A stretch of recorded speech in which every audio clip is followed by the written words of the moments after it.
There's no boundaries to the conversation. You can scope as wide or as narrow as you want. And that is sometimes useful because these conversations don't usually happen between people who are like a journalist, for example, or a political commentator.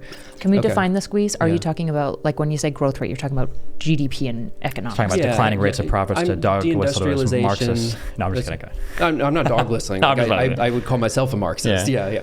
Just because I reject that or I don't necessarily believe that doesn't mean I think that we, have arrived at an endpoint. It just seems that with the development of different technologies and everything else, I don't know why I would expect the way that society looks in the future to be the exact same as the way that it looks today. Media, like these platforms are a really fiercely competitive form that seems to be in some cases just practically pulling talent away from legacy institutions. We're in an unbundling cycle right now, to use the kind of market terminology, and I think we may be approaching a rebundling cycle in the next few years. But all this is to say that I share your criticisms, and I would like institutions and academies to respond much more nimbly to these topics. Hello, everybody, and welcome to another episode of Bridges. We are joined here today by Joshua Citarella. He is an artist and an internet culture researcher. How many people do you know of our internet? What does internet culture researcher mean? Are you just like a fancy way of saying like you troll meme sites a lot and you're on Twitter, or what does that mean? Yeah, I started calling myself internet culture writer because research is in the context that I come from, like I'm a professional artist, right? Like I teach in art schools, I show in galleries and museums. I've done that for the past 11 years. And the context in the art world, like you have a research-based practice, means like you're reading and looking at a lot of stuff, but it doesn't necessarily mean you're doing it in like a kind of scholarly academic sense, like you're part of Cornell University or something like that, which produces like really quality quantitative research into these topics. So I would say more so like observing, having conversations, doing series of interviews in like audio and written form.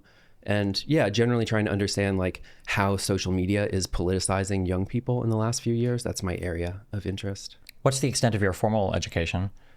I studied photography in a transitional period where I was the last year where they had a color darkroom and then everything transitioned to digital. So kind of straddling the advent of social media and distribution networks like Flickr and things like this that at the time had, aggregated more images than all of that had been produced in all of human history.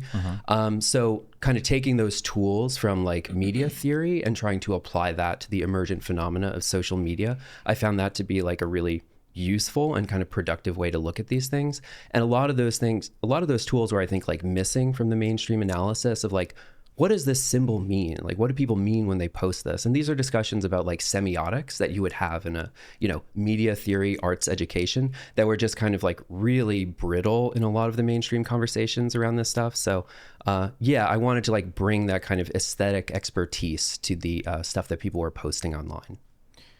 Hey guys, what's up? I'm excited to talk to you today about our sponsor, Aura. I'm sure you guys have heard, but tons of social security numbers and other personally identifying information has been hacked from databases, leaked from databases, and stolen from virtually every American at this point. Just recently, over 2.9 billion records were hacked from National Public Data, which is a service that has all sorts of personal information that are contained for things like background checks. If you've ever had your data stolen before, you know how invasive and frustrating it is to deal with the onslaught of phone calls, of entering new information, of delisting all of your stuff on websites. It's a huge hassle. I've had people that go after my personal information for a whole bunch of different reasons, and I've been through this process of having to unlist cards, of having to apply for new stuff, of having to change and update information as a result of people going after your things. Thankfully, Aura will monitor your information, and they check things like social security numbers, like addresses, like all sorts of other things that are listed in public databases, so and ones that are found in non-public areas. Not only does Aura monitor all of this information for you to let you know if your information has been compromised, they will also back up that monitoring with a $5 million identity theft guarantee. They've also packed in a bunch of other little tools to keep you safe online, and it's all contained in one app. It's kind of fire. Now, if you would like to check it out, you can go to our link, aura.com/bridgespod. You get 14 days for free, which is more than enough time to figure out if any of your data is compromised. And look, National Public Data isn't going to be helping you. In fact, probably they're not going to get slapped on the wrist for any of your data getting leaked.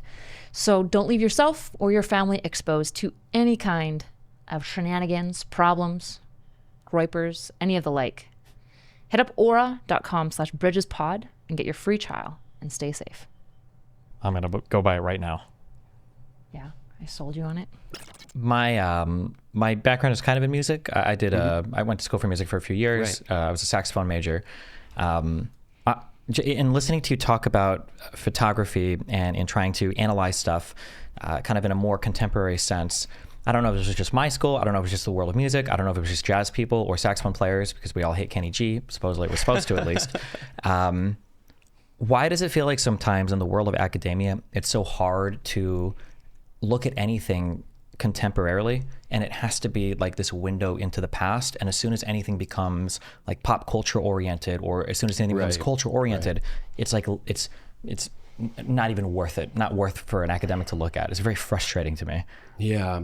For a grounded example in music, it would be like you could go through 4 years of music school and know everything there is to know about composition, counterpoint, sonata form. You could learn all this stuff, and somebody could say like, "Oh wow, do you play tunes?" Like, "Yeah, I'm a performance major. I've done my senior recital and everything." "Oh cool, we're gonna go gigging tomorrow," and you're like, gigging? What, like what? And it's like, yeah, here's like 30 charts to like learn. We're like, what? And you'd have no idea what to do, right? Or can you explain like, how does this pop song work? And it's like, kind of, but it's not like my Schenkerian analysis doesn't work. The harmony's not very functional. Like, I don't know. And it's like, it's a pop song. Like, this was written by a 12-year-old. Like, what do you mean? Yeah, there's like no, yeah. So yeah, I'm curious what your thoughts are on.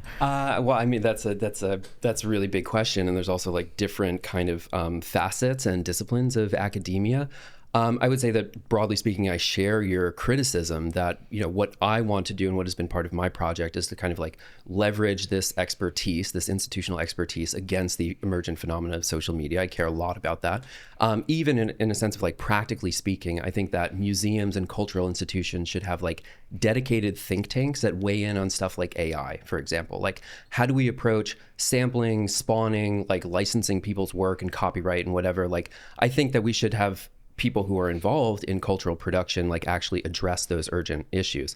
That does not seem to be happening whatsoever. So I can talk more about the kind of visual aesthetic side of this, and maybe it's analogous. There's an analogy we can draw to music, but generally speaking, museums, cultural institutions, universities, academies broadly move really, really slowly.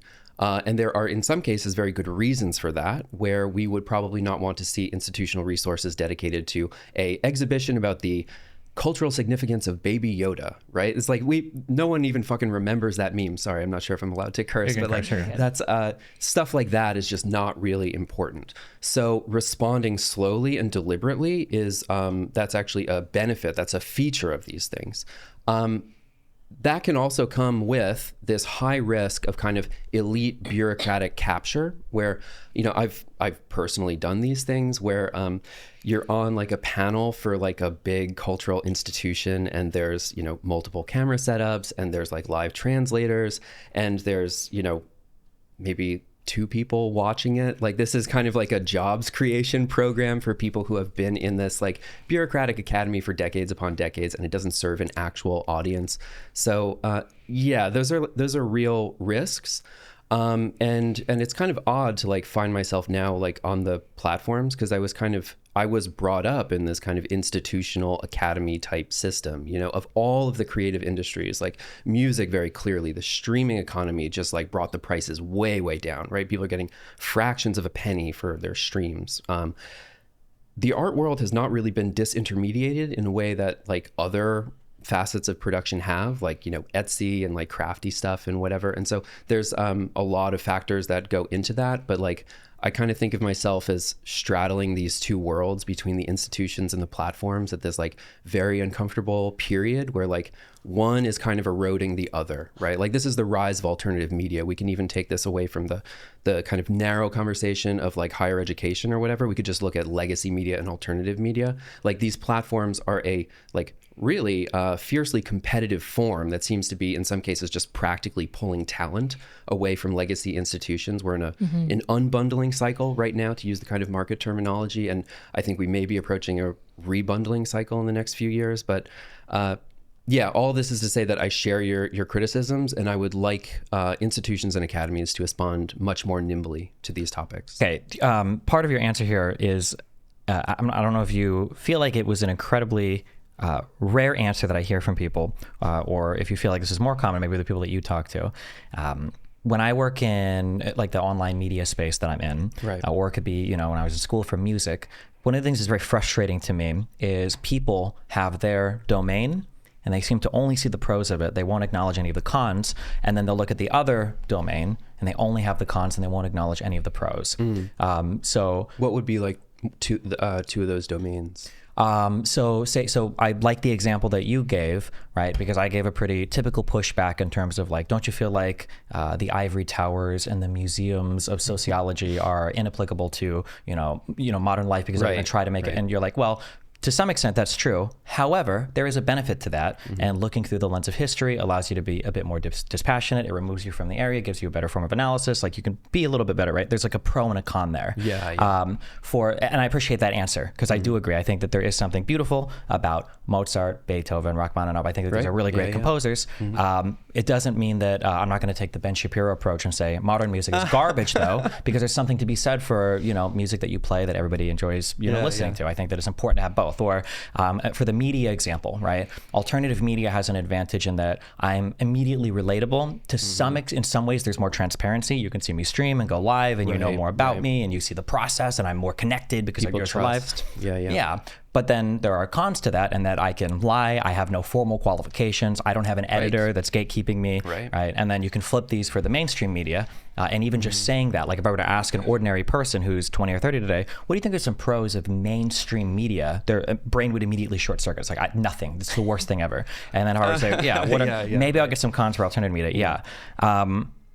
I guess I'm like asking you like how for mainstream media, like you look at my CV, right? Like I give like pull quotes to journalists all the time. Right? When I talk to somebody who writes Substack, there's no one who calls me like a week after to do the fact checking on the things that I said. Right? There are practically speaking, there's like resources and budgets for people to travel to places and do like investigative journalism and all that stuff. Like those are good. We should want that. But I think one of the problems that people are observing is that these things are subject to like decreasing budgets. And so the quality of investigative journalism has declined during our lifetimes, right? Sure. Whereas if you looked at the budgets of like the rate per word of what a journalist would get in the 1970s, it was like, these are, okay, roughly speaking, adjusted to today's for inflation and whatever else. Like I think Hunter S. Thompson was getting like $10 a word for some of his essays. It's like, it's fucking crazy. And now it's like you get paid $150 to write for the Guardian or something like that. It's like, wow, that's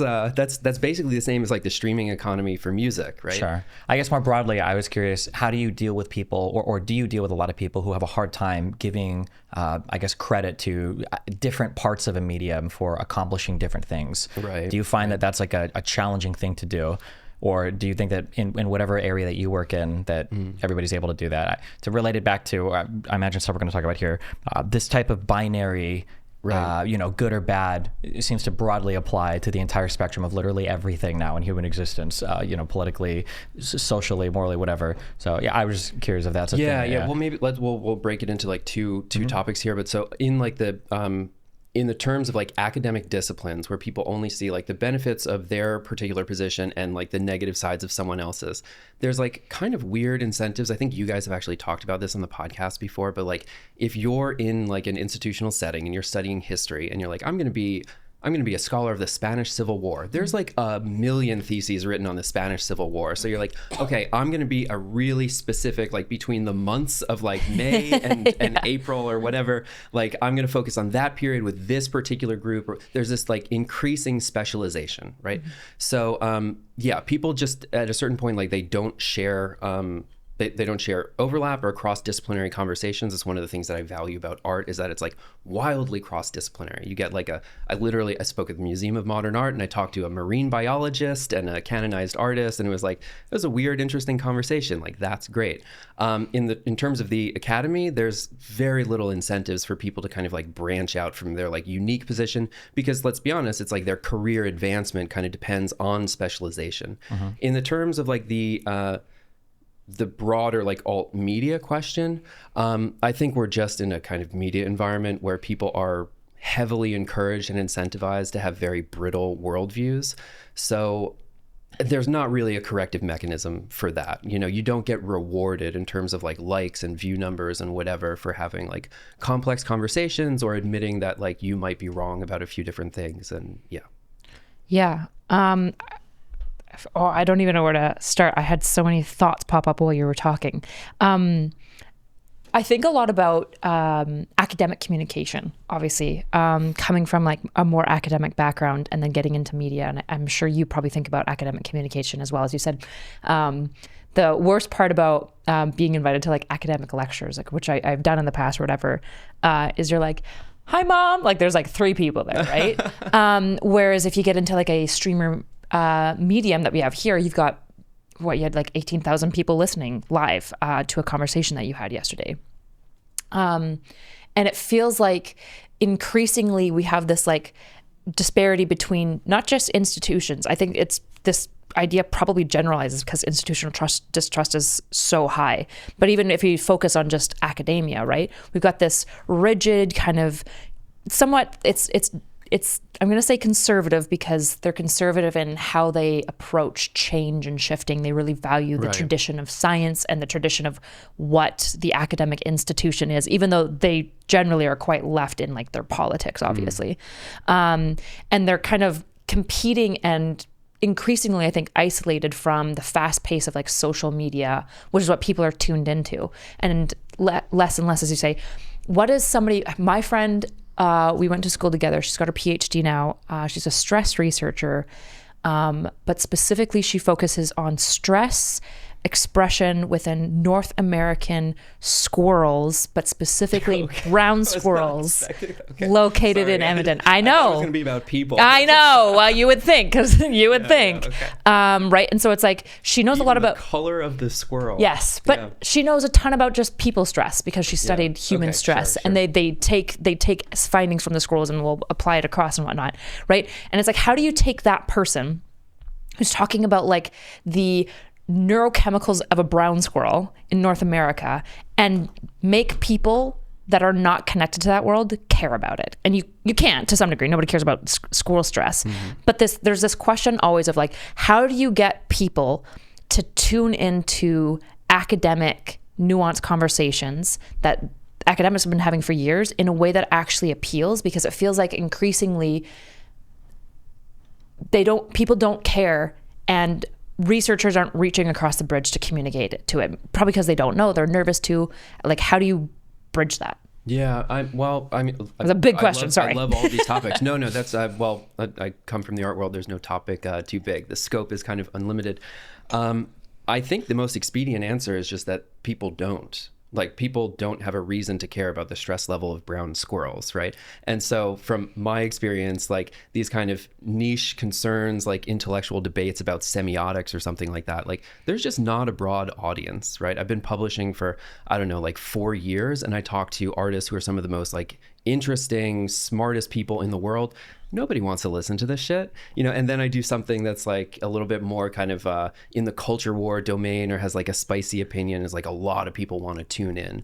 So you are kind of like straddling these two worlds. Broadly speaking, this is indicative of our whole media ecosystem right now, right? And so from that position, what is the role of expert conversations in society? Like that is a little bit, I think, unclear to people right now, but there are important questions that we need answers to, and not everybody is interested to hear them, and I think they shouldn't be, actually. Like so the burden's on the researcher. I think no. I think actually, well, we might disagree on this, but I think the burden is on the experts to communicate their findings to the rest of the public. Yeah. Because I think quantitatively, we can't really demonstrate that most people are interested to tune into these like super specific conversations, right, between academics. And their funding models are entirely different. The financial incentives are entirely different versus crowdfunding and donor support or state support or whatever. And those things shape the opinions that people can later have in those spaces. So I think the kind of question that is like incumbent upon our generation is to posit a version of like elite deliberation and consensus that is not like subject to just total elite capture and people basically running away and not making themselves transparent or accountable to the public. I feel like when I talk to academics, there's sometimes this like self-masturbatory thing that goes on where there's almost a like if you listen to like I'm starting to use esoteric language myself. If you listen to the way that they speak, like when I go to a neuroscience conference, which I haven't been to one for a long time, but when you're sitting around the table, everyone has the same vocab, right? And it makes sense. It makes sense that we're like fast firing about a whole bunch of different concepts. The issue is that when you try to translate this to average people, right? They don't even know what the word nomenclature is. So why would you say any of these things? But also it feels like when you talk with academics, there's like this self-masturbatory like gratification in the fact that like the average pleb can't quite understand them. Like, have you ever gotten that sense, which feels really frustrating? And I don't know if many academics would be honest about it, but it feels like when I'm like, well, like if you want to communicate with people better, you've got to like speak at like a grade 5 reading level, like no big fancy words. It's actually bad when people don't understand you because your words are too big and stuff like that. How do you, I don't know how to get researchers to do this because it's a skill as well. Yeah, well, I'll caveat this a little bit with like the type of the academy that I come from is like, I'm not looking at scientific papers and things like that. So, excuse me. The type of the academy that I come from, I'm not looking at scientific papers.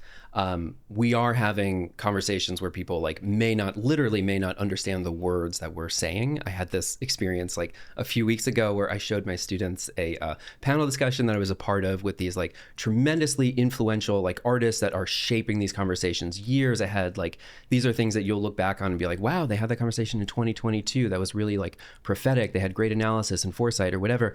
Literally, the students did not know the words that were said in the conversation.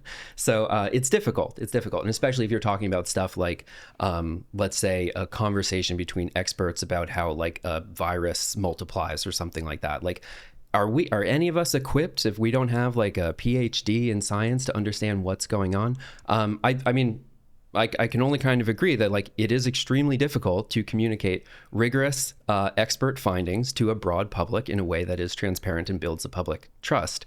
But that problem has like always been around. That problem, I would say that problem has been, that's not like a recent phenomenon that's only for social media. I would say that there's kind of underlying political, economic things that are kind of shaping the willingness of people to believe the stories that are told to them by experts, even if those things are legitimate. So if you look at like 2008, for example, right? There's like an enormous amount of trust that we had in our financial institutions. And then this thing, like, you know, it turns over unexpectedly, according to all the experts who had the best information, were taking care of society. And so that kind of breeds this like ground of distrust. You know, you look at the weapons of mass destruction in Iraq and like kind of these big examples, the opioid crisis.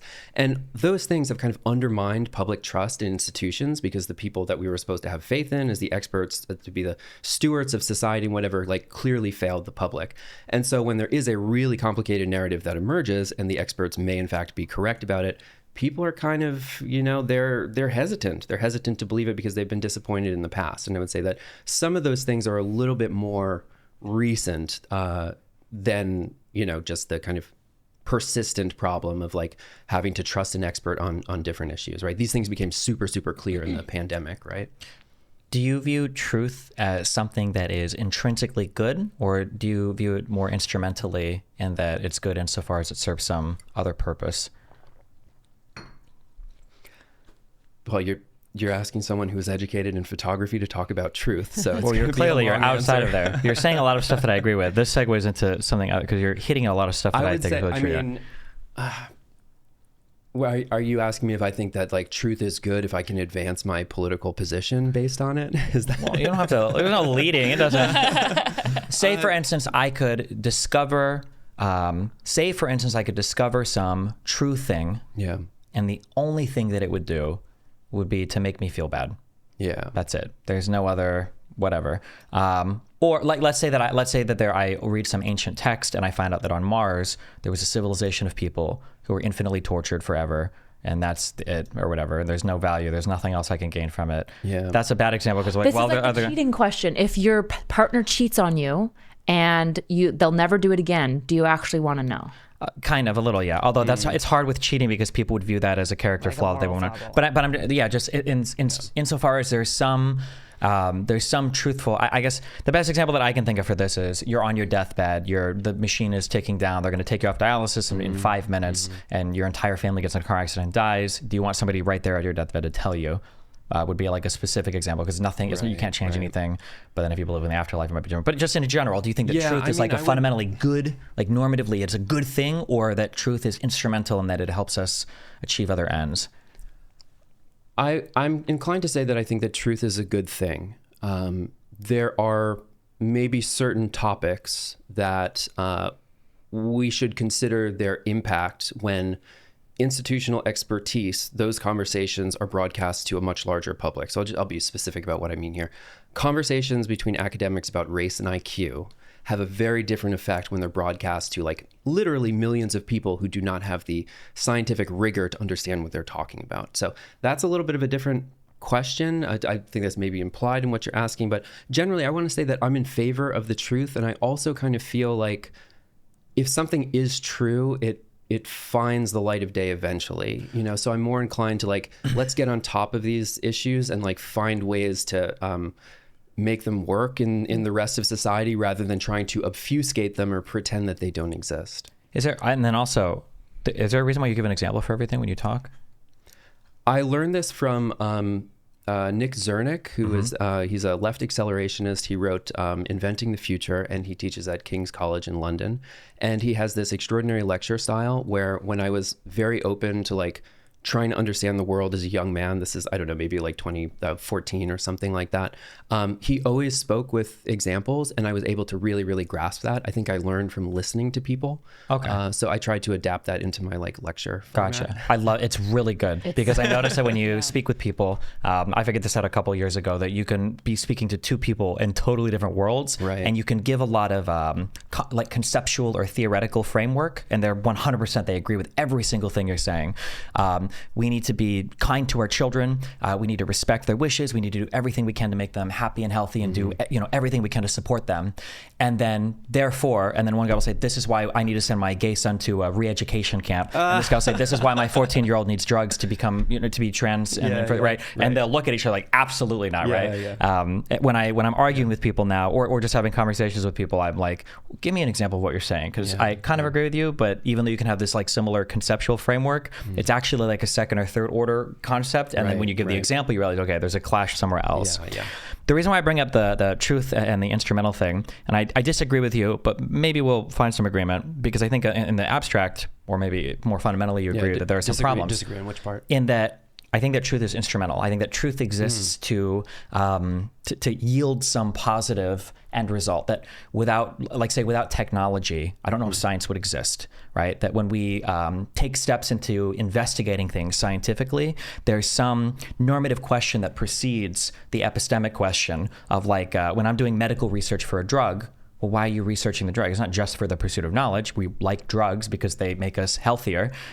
So we are going to research in that direction because there's some normative end that we're trying to achieve, right? Okay. And then bringing this to a less esoteric topic like pharmaceutical research, the reason why I kind of fix on this is because you've mentioned something, you brought this up once, that I think is very true, that people have a really big misunderstanding of. It's very frustrating, is people have this understanding, I think, because they think that truth is good and there's an intrinsic goodness to it. And humans, I would say, like definitionally, most people would say, are probably drawn towards good things, that if you put a human in an immediate environment and you just surround them, okay, with a deluge of stuff, that the truth will rise to the top. Oftentimes when I'm dealing with with people that talk about misinformation, they'll say, well, the combat to that is more free speech and more more information, and humans, if you just put them on the internet, this environment. And when we were growing up, right, there was this idea of if I have to look something up, I got to run to an Encyclopedia Britannica, or maybe I have to ask Jeeves if I'm a little bit older, whatever, right? But there, in the internet age, there's going to be answers everywhere. I was going to be so smart. That's obviously not the case. You mentioned before, you said this word incentive. So there's not an incentive for a person to do a particular thing.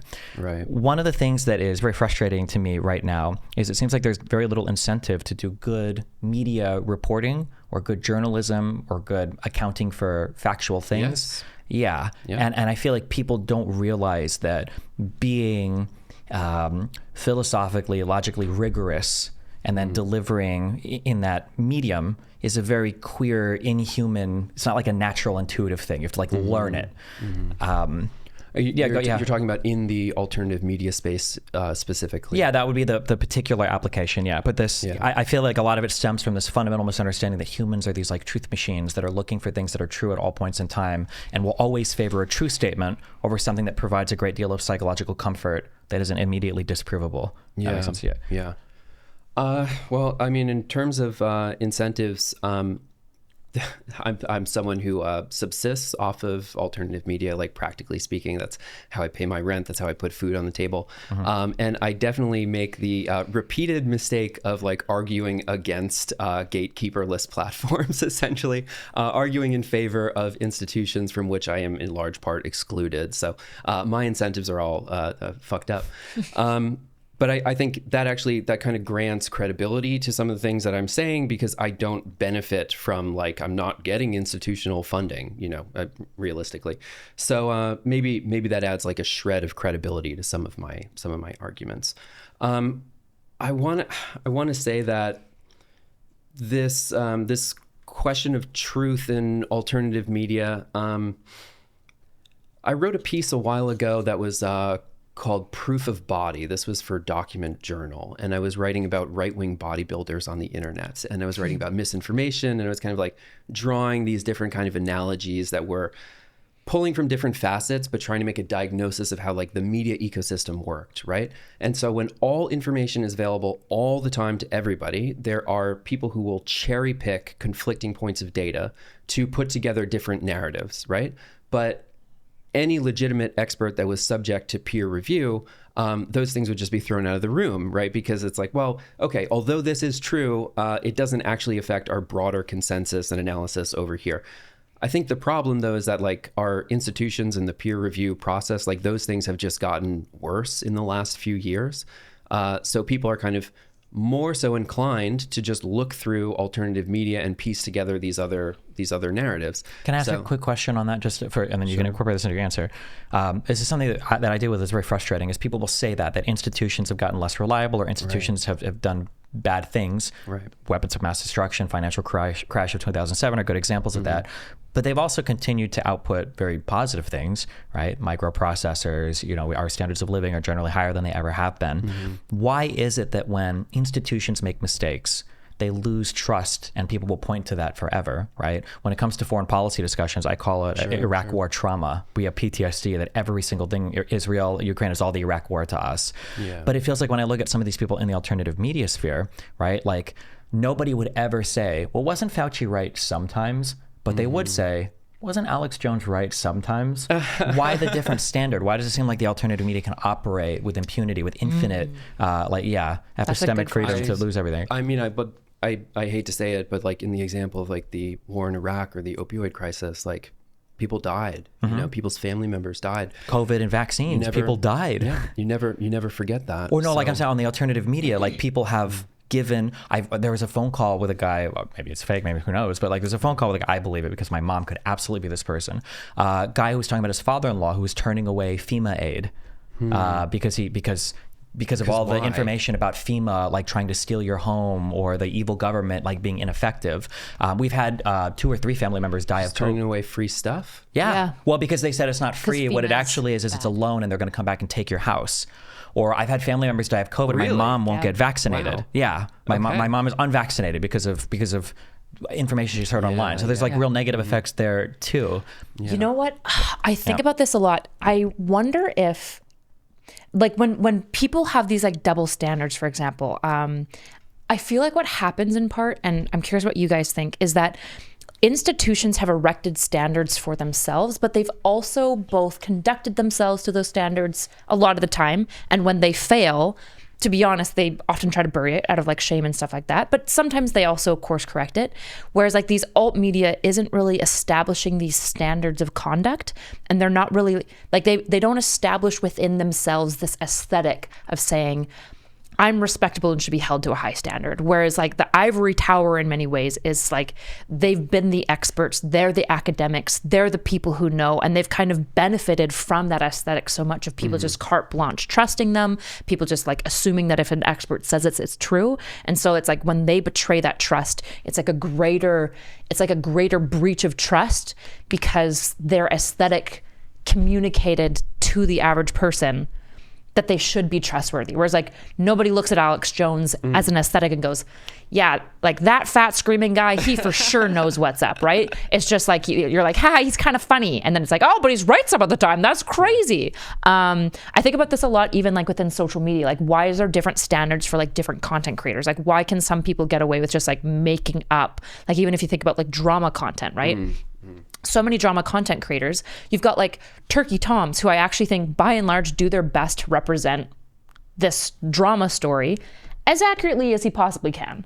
But then you have other content creators that definitely don't do that, and they benefit from it. And it feels like if Turkey Tom makes an error, it's a really, really, really big deal. But that's in part because he's already like purported himself forward as being somebody who like values the standard, whereas these people like clearly just don't. So they don't even get held to it. Maybe this isn't what it is, but it feels like this is what's led to so much institutional distrust, is the aesthetic that got communicated and bought into and benefited from. And then when the violations happen, it's like a greater upset. I could be wrong. No, I agree. I think in the case of institutional decisions, there's somebody who says yes or no, and there's this centralized point of authority or permission. So there's like a person you can hold accountable. In the alternative media space, there's not really that, like, no matter how much punditry you do, you can kind of influence, but you can't like sign the paper that sends these resources to A and not B or whatever. There's like not the same kind of like centralized accountability. It's much more like decentralized influence. And the form of accountability in alternative media is much more like Yelp reviews, where if you have an audience of a sufficient size, I'm actually paraphrasing something that JJ McCullough told me, which I think is it's a good synopsis of it, but there's also like, there are definitely negative sides of this. But if you have an audience of like 1 million people and you say something factually incorrect, the chances that someone will come into the comments and correct it are rather high. If you have an audience of like 1,000 people, maybe they won't miss it, or somebody doesn't like mention it in the comments. So you'd start to like create the incentive structures for counter narratives to happen when something grows. But then you're in this like attention economy, dopaminergic space where like, okay, so a channel is getting bigger, that creates the incentives for someone else to take them down. It doesn't necessarily mean that like, I don't have enough faith in markets to like produce quality outcomes in alternative media. I'm a big proponent of like, okay, so we're drawing the spectrum of like centralization in institutions, decentralization in platforms. I'm a proponent of building new institutions. I think a lot of our existing institutions are, maybe they're just not savable right now. I just don't want to posit the platform itself as the desirable alternative. So I believe in the institutional structure. I'm practically speaking, I run an arts nonprofit organization. I am literally building a new institution. So I take those things quite seriously. But I don't have like a lot of faith in the kind of existing structures that I was brought up in, and it seems to have like failed a lot of my generation, like career-wise, financially, the education that we were prepared for in terms of, compared to the job market that we went into and all of this kind of stuff. I'm a huge institutional stan, so I would fight you on some of this, but I like the idea of building newer ones as well, because it feels like most people that attack institutions seem to think that we can exist independent of those institutions. And I would say that life has gotten sufficiently complex. It probably has been for at least 200 years, if not before industrialization and everything, that we can't know everything, right? I can't know how to build a car and build a house and I have to rely on other people to keep my drinking water safe, to keep my food healthy, to keep my medicine work. Like I don't have time to personally verify everything. One of the issues that I feel like pops up when it comes to this institutional versus alternative, I don't even want to say alternative institution, because alt media is not even an institution, just this unaccountable whatever thing. Wild West. Is when people come and attack you for not following your standards, it feels like somehow people in that alternative world can enjoy all of the benefits that your standards produce while holding themselves to absolutely none of the accountability. And one of the big frustrating things I've had is I've actually changed my mind in a meme way, not for real, I think, but have you ever heard of the concept of like the Great Divorce? What is that? I think like what 4 or 5 years ago, I thought conservatives were saying that like we need to split the country in half. We need to have a great divorce. We need to leave the union. Yeah. And one thing that I wish we could just run an experiment on is, okay, you can take all of your alternative media doctors and supplement people and health experts and all these people, and Candace Owens, who says we never went to the moon, Joe Rogan, who doesn't believe in vaccines. She says that now. Yes. You can really? Yeah. She thinks the Earth might be flat too. So you can take all of your people, let's split for 50 years, and then at the end of the 50 years, let's measure our scientific output, our technological output, our economic output, and then let's see where we're at, right? Let's track it, because these people seem to be able to enjoy they'll simultaneously decry institutions and talk about how the democracy has failed and all these things. Meanwhile, they enjoy the freedom to broadcast on internet that is publicly funded for and secured in a lot of ways by the government, that came from government research, that is being backed by the full faith and power of the United States military and economy and government, right? So they're enjoying the standards of this particular thing while talking about how horrible all of it is. And I feel like it's because at the end of the day, fundamentally, people don't give any credit for anything that the institutions have actually output. And it's hard to, I guess when I speak to people, like somebody will just say things like, oh yeah, like the FDA is worthless, or I don't trust the EPA, they don't do anything. And then they'll be able to point to like one or two genuinely like bad accidents, whether it's a mistake or something else. And it's like, okay, but like you have issues here. You want to get rid of the FDA? Is that the proposal here? You're laughing when you say that, but I would argue that people will say the yes. majority of conservatives would probably say yes, right? Well, so this is, I don't want to get too far ahead of ourselves. I think there's a big rift that has opened up in conservatism. And so I've spent a lot of time thinking about that. I think that's like my primary area of interest that we'll kind of get to later in the podcast. But I mean, I like to describe it as like, okay, when I go and pick a box of cereal off the shelf, I have to have a reasonable degree of faith in institutions that there are not like metal shavings and wood chips in this cereal, and that, the factory in which it is produced, like there's a divider between like where they do the woodworking and where they make the cornflakes or whatever. Not that I would ever eat cornflakes.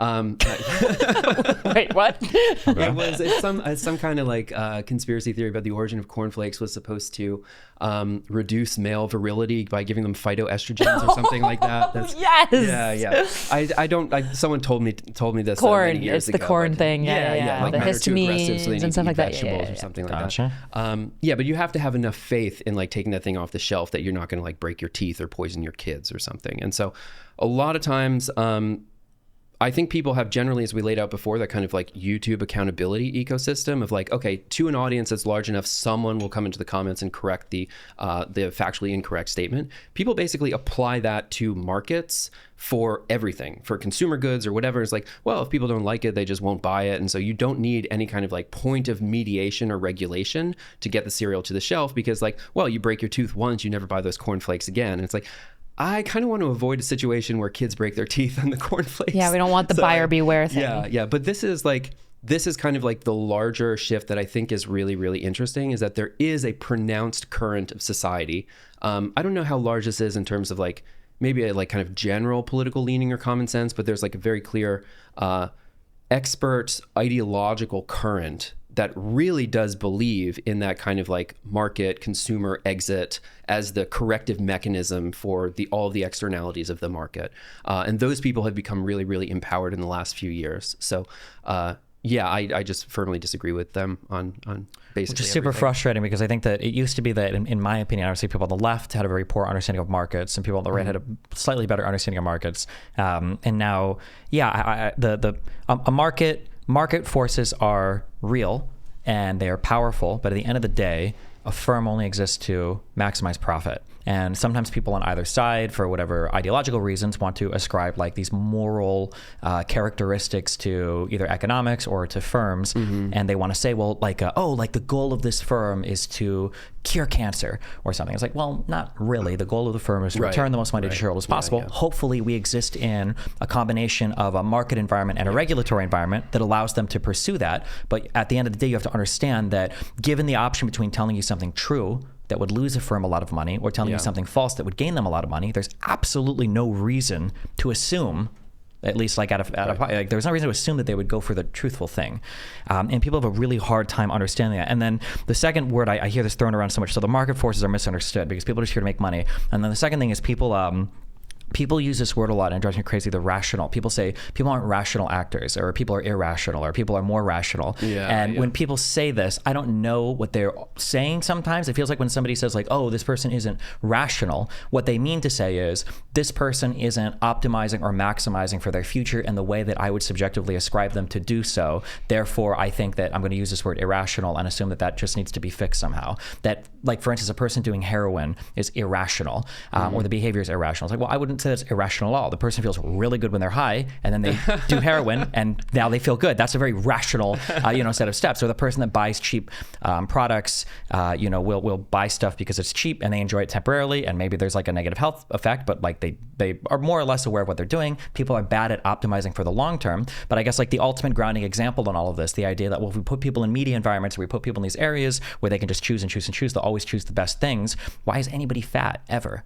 Everybody can choose to eat a healthy diet. Everybody in the United States, we'll argue about food deserts in the comments, fuck you guys. But like more or less everybody in the United States has the ability to be of a healthy weight, but they're not. Why? Because you exist in an environment that has so many other options and alternatives, and it's not necessarily a person being irrational when they overeat. It's that you're fulfilling these other baser like short-term desires. And that I feel like a lot of the media environment stuff is just misunderstanding of like truth is good and everybody will be truthful and the market will solve for everything and people are just irrational sometimes and it drives me crazy.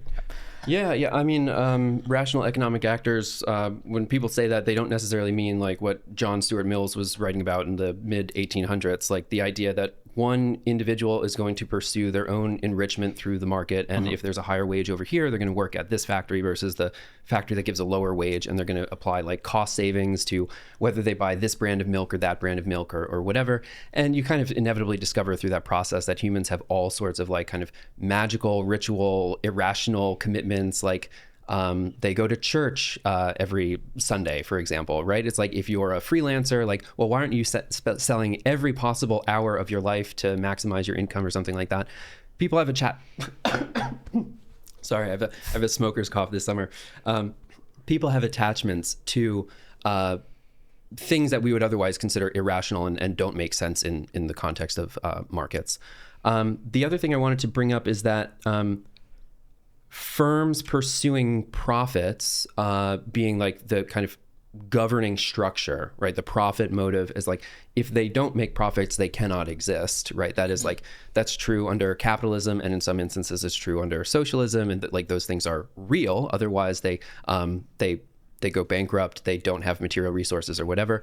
So there's examples that are like really, great incentives for producing. Like a classic example of this is like HIV medication, right? Which you have to take like basically every day for the rest of your life, right? You have a consumer who's going to take this daily in perpetuity until they die. Like those are great incentives to continue to do research and to manufacture this stuff. And you have a built-in consumer that is reliable and the demand is never going to go away. In the other case, there is a real lack of funding for research into antibiotics, where we are kind of slowly, through these decentralized forces of the market, breeding super bacteria because they're getting more and more antibiotic resistance year after year.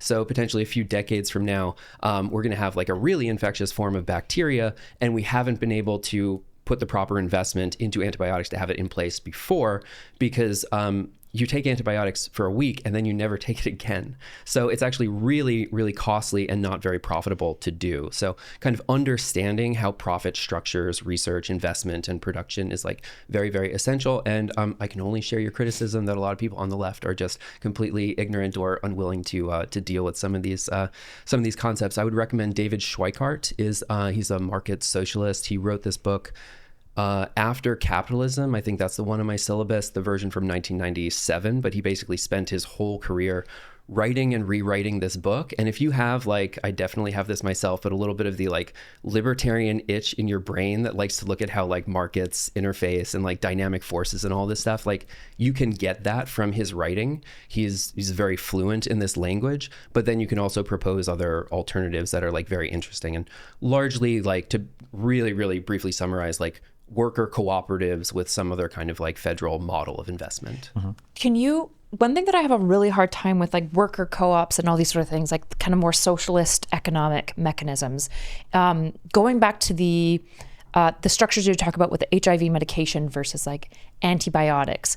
I could be wrong because, again, I really am a layperson when it comes to economics, but it feels like more industry falls into that latter category, right? So like a car dealer kind of gets screwed if they make a really, really high quality car that's going to last for like 30 to 40 years because they're just going to run out of consumers pretty quickly. Like, yeah, we have kids, so like there'll be some level of replacement, but it's not nearly as high of replacement. Like I think there's like a saying now where like we don't build things to last because we need consumers in the future, right? You don't want a TV that lasts for 15 years, not just because the technology is fast, but also it would be better if people are buying a new TV every 5 years. But the TV has to be affordable enough that you can buy every 5 years. Sure. How does like when I look at non-capitalist economic structures, I don't know how you design a system that's flexible enough to like people's wants and needs without prioritizing essentially like shareholder greed and like want. Because it feels like that the thing I like about capitalism is that it's able to pivot really quickly to like what people want and need and respond to that. And it feels like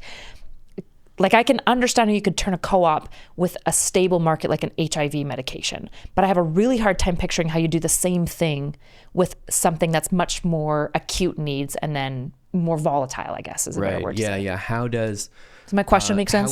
How would an economy, I'll rephrase and then you tell me if I understand correctly. So how would an economy that is not, doesn't have like market forces for production, be able to nimbly respond to consumer preferences and demands. Right. So if you're setting production quotas, like in the Soviet Union, that we need to make X amount of nails and like we need to produce 2 tons of nails in the next month, that is not easily going to map to people like red t-shirts or green t-shirts, and we need to know which ones to produce. So I would say, we'll take this in a few different stages. So we may just want markets to respond to consumer needs, like just to consumer needs and preferences. That may be just a better way to organize it. I would draw a distinction between the necessary goods for survival and everything else, like food, education, housing, and whatever. So I would much more prefer to live in a social democratic society where those things were accessible.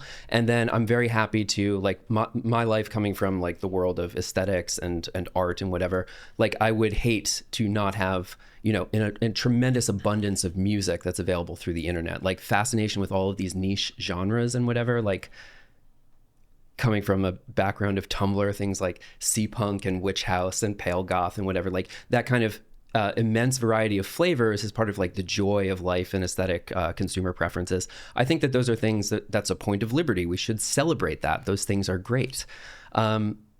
But there is kind of this other problem. So if we are overly reliant on markets to produce, let's say, like the necessary goods for survival, and if those are governed by profit or exclusively by profit, you get this thing that you described earlier. I'm used to calling it accelerated obsolescence.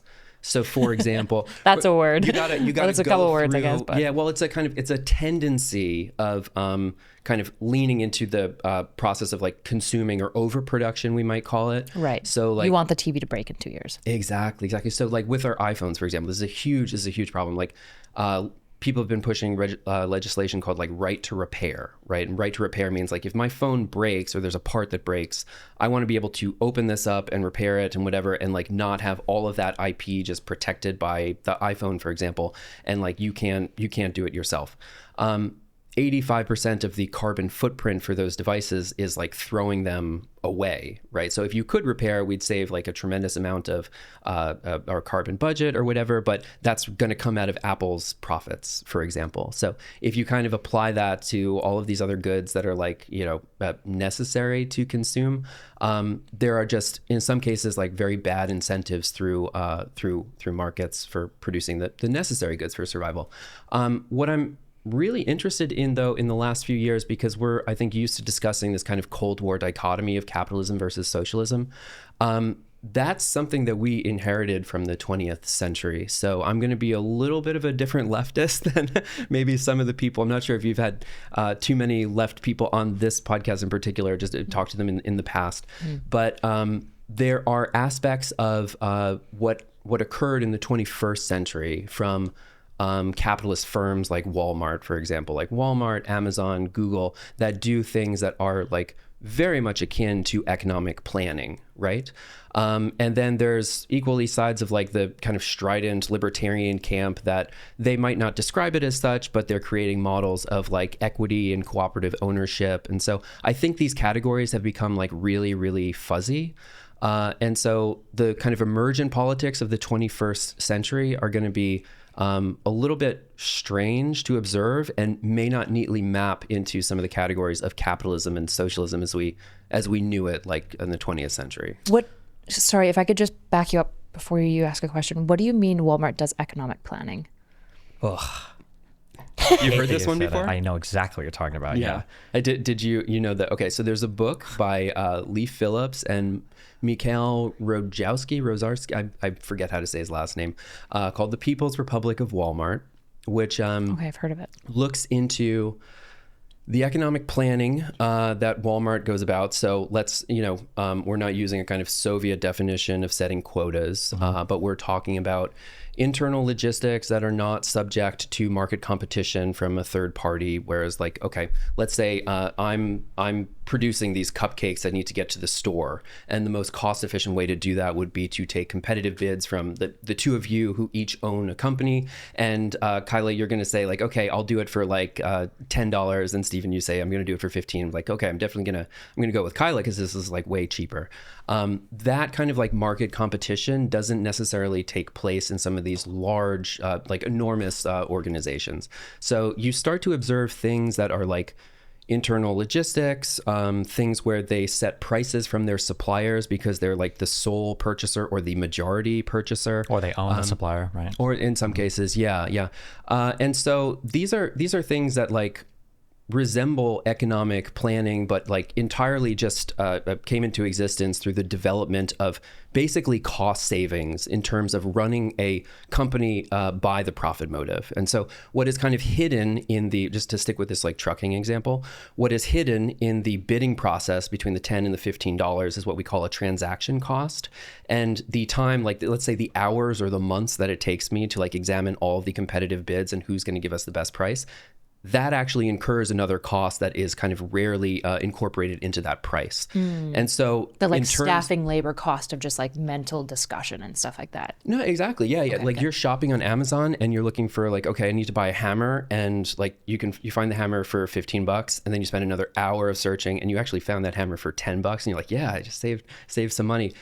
What's your hourly rate? Like you sunk more time into this. You didn't actually save money. So. I remember growing up, my grandparents would drive like 35 minutes because they were this gas station, it's like 3 cents cheaper. And I'm like, and I remember, I think I was like 18 when I was like, hold on, you put 13 gallons of gas in your car. You just saved 39 cents to drive what are we doing right now? What is even happening? Yeah. But they were very like frugal, that generation. I'm not sure how old your grandparents are, but like there's a kind of like people who grew up during the Great Depression, like they would save like every ounce of flour and butter, So it's like it wasn't necessarily cost efficient in many cases, but generally like the synopsis of this book, which is much more complicated than I'm describing right now, is that in the development of these basically geographically and logistically unprecedented firms that are, purely like a capitalist organization, there are things that resemble economic planning to like prevent the loss of those transaction costs. So in terms of cost saving,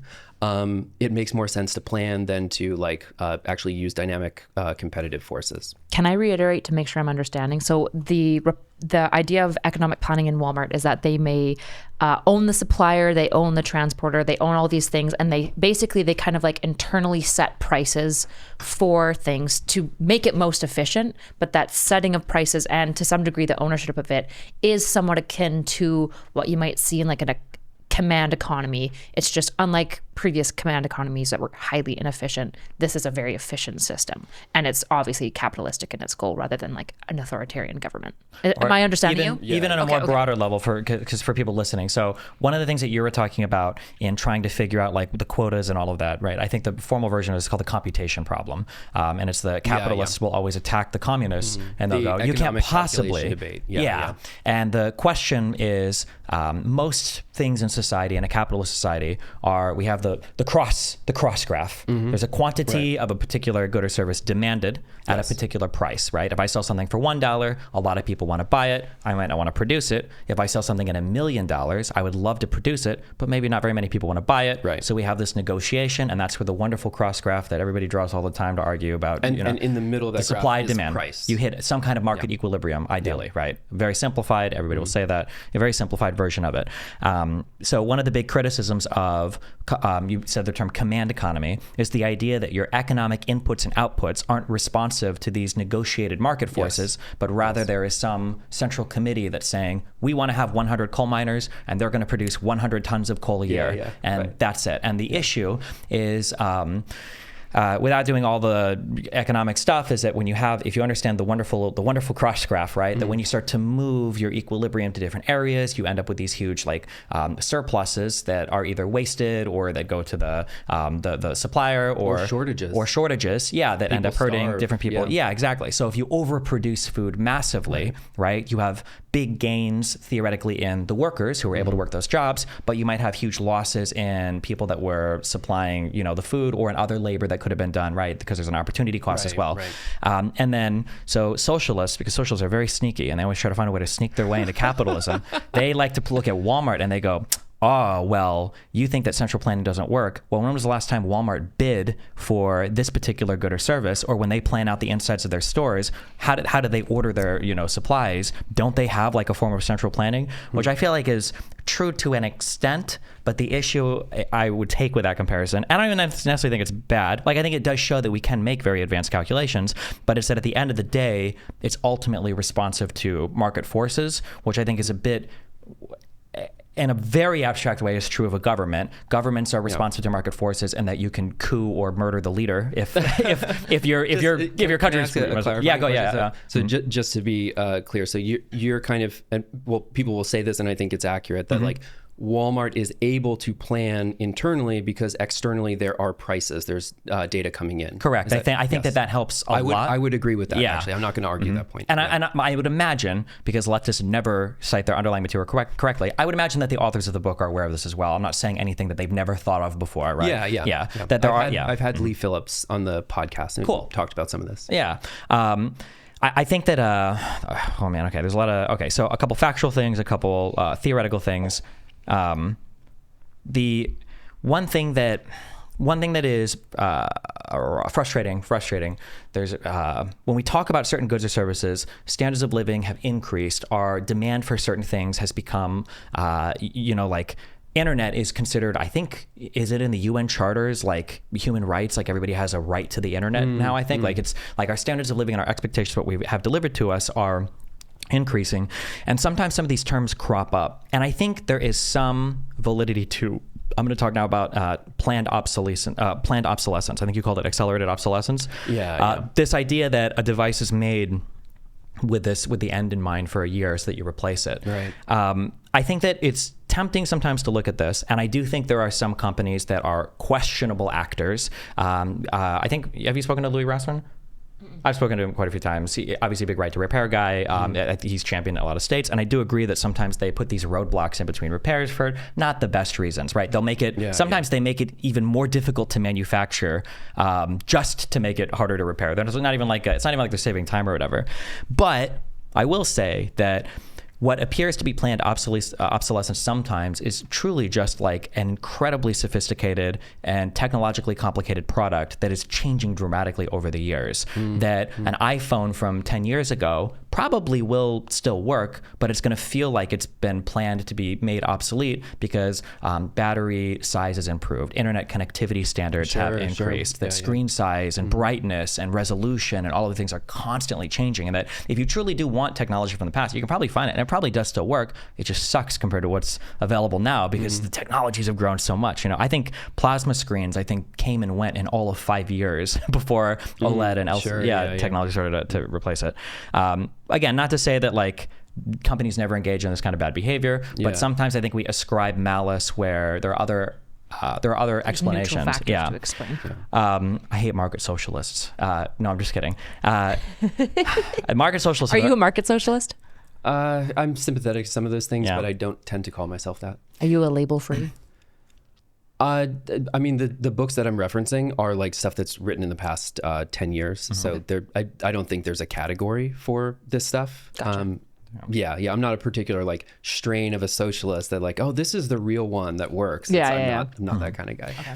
I don't think that I don't necessarily have a problem with market socialists per se. It feels like what they've done is they have gotten rid of all of the hard parts of communism and socialism, and they've kept all the good parts of capitalism, and they want to call themselves socialists, which at the end of the day, it goes back to that morality question. I don't care. I don't think a business owner who's greedy is bad. I don't think a socialist who wants to share his profit with his fellow workers is good. I think that these are all just economic transactions. And one thing that I wish, and I always stress this for people, is at the end of the day, like our goals need to be oriented towards the outcome of the people, not necessarily towards the economic transactions that take place.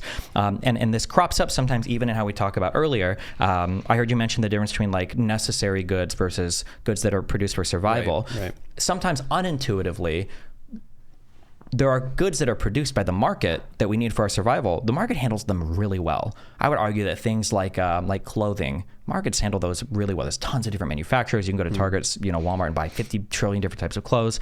Other things like maybe life-saving medicines for very exotic or rare diseases, market doesn't handle as well. There's not as much of a profit incentive there. That sometimes the profit incentive can solve for things that are survival necessary, and sometimes it doesn't. Sure. But it's just really hard to get people to emotionally divorce that moral part of the equation, right? Because if it was the case that that pharmaceutical companies were only ever interested in profit, or rather that there was no way to make these companies interested in our health, things like vaccines wouldn't exist. Because what a horrible thing to lose money on. I'm going to vaccinate you against an illness when I could just treat you for it. There's always going to be more money in the treatment than the vaccination of it. That's going to be a controversial topic for some people now, unfortunately. But I wish that people would divorce the morality from a lot of these economic transactions more. Just like, okay, well, hey, what works better, right? Like I would argue that in a socialist society, because of things relating to command economies, quotas and everything, or maybe breaking away from that, things relating to banning the mode of production where you have like private investment, right? When you ban stuff like that, you're eliminating certain pathways that could be very productive, meaning they're deploying labor in a way that's producing a whole bunch of output in a good way. And because of that, you're limiting the overall size of your economy, which might reduce what you can take from. I'd rather have 10 people where 9 people make $100 a month and one guy makes $1 million a month, and then I just tax that dude $500,000 a month, than have 10 people that all make $1,000 a month, because we've gotten rid of like the evil income inequality, right? Yeah. Now I understand there's a whole host of other problems behind that, right? And some people, go. Always interrupt me. Go. Try and thread a few of these together. Yeah. So the example where I forget exactly what you said, but like the workers make like $10 an hour and the boss makes $1 million or something like that. If that was a more productive system, like, okay, great, sure. I think what starts to happen is when you have that level of asymmetry is that the super, super rich guy starts to buy the influence of the state to not tax him because power is like way, way too concentrated. And so that is a kind of like necessary implication of what starts to happen when there's that level of stratification. Yeah. But I would just to echo a few of these things. I'm someone who is more inclined to agree and find points of truth and to move forward. How do you deal with firm failure under a socialist economy? Like, do we actually want to have companies that produce stuff really inefficiently? Is that what we're going for? It's like, no, there actually has to be a way for firms to fail and have like competitive inputs. So we don't have to spend too much time on market socialism, because that's like not my thing. I'm just that there are portions of it that I think will be introduced into the economy eventually, because the way that you prevent that kind of political volatility from the example of the boss that makes $1 million and the workers that make $10, is that you create models of equity and profit sharing that I think are just going to, through a process of kind of convergent evolution, happen over time. That workers will own a portion of stock in these companies, and that will just reduce some of the volatility in our system. Okay, so to go through a few of these things, I'll try and thread all this together very carefully or in a way that hopefully makes sense. So for an example of a good that the market does not produce like exceptionally well, I would say that housing, for example, so I live in New York. In New York, in the middle of New York and in the middle of London, a lot of these major cities, there's just these big, like palatial, beautiful buildings that are entirely empty. And that's because it's a really good investment to hold the real estate. And then there's not a lot of incentives to build things that people could afford. And so you get these like exorbitant prices because there's not a lot of supply of housing, for example. So it'll make clothing really well, but it might not make housing as well as we want. Sure. I'll pin that just real quick because my audience will scream me if I'm saying. Sure. Obviously, the counter argument to that is that the market supplies housing really well. It's just the government zoning that impedes people's ability to build stuff that people would rent. But I mean, there's like other conversations in there, and there's arguments back and forth. I just wanted to say because people scream me if I'm saying it. But yeah, keep going. No, and then there's also, I mean, there's real concerns about like the people, we don't have to get stuck in this, but like the people who live in certain areas, like they want to keep their property value high, and so they don't want the affordable stuff to be built next to them. It's like all of those things are like real kind of, there's a lot of friction in that process. What I wanted to mention, though, is that we were talking before about the socialist calculation debate or the economic calculation debate, the kind of vibrant conversation in the 20th century about like how do you plan an economy without prices and all of those things. So Ludwig von Mises wrote this, widely described as like the seminal text in the Western canon, Economic Calculation in the Socialist Commonwealth, right? And so the gist of this book is that like socialism, it sounds good on paper, but it doesn't work in practice, right? And so there's a lot of arguments in there of what Friedrich Hayek would refer to as the knowledge problem. Having perfect knowledge of a commodity is very difficult. And so prices are this kind of like, rudimentary tool that directs lumber to the east and steel to the west and like generally allocates resources to where they are needed most in many cases. And I would say that is true within kind of limited examples. Once you get to enormous markets like transnational markets, like we start to see the negative externalities become much, much more visible. But in terms of some of the, I'm going to try and meet you halfway with this. Some of the examples where, so if we look at the Soviet Union, like the level of planning was totally insufficient, right? And then on top of that, you have the problem of authoritarianism where people are afraid to report underproducing or overproducing because there's like real punishments, like you get sent to a gulag or shit like that. So you have insufficient planning that is done with literally a pencil and paper, trying to calculate shadow prices, which is, they're trying to run a market economy, but also set quotas on the top. My favorite example of this is that in the Soviet Union, there were all of these barns that had been built, and their roofs were unthatched. They didn't have shingles on them, right? So it's like, and when it would rain, the rain would come in, and then it would soak into the grain, and it would be ruined because they didn't have shingles.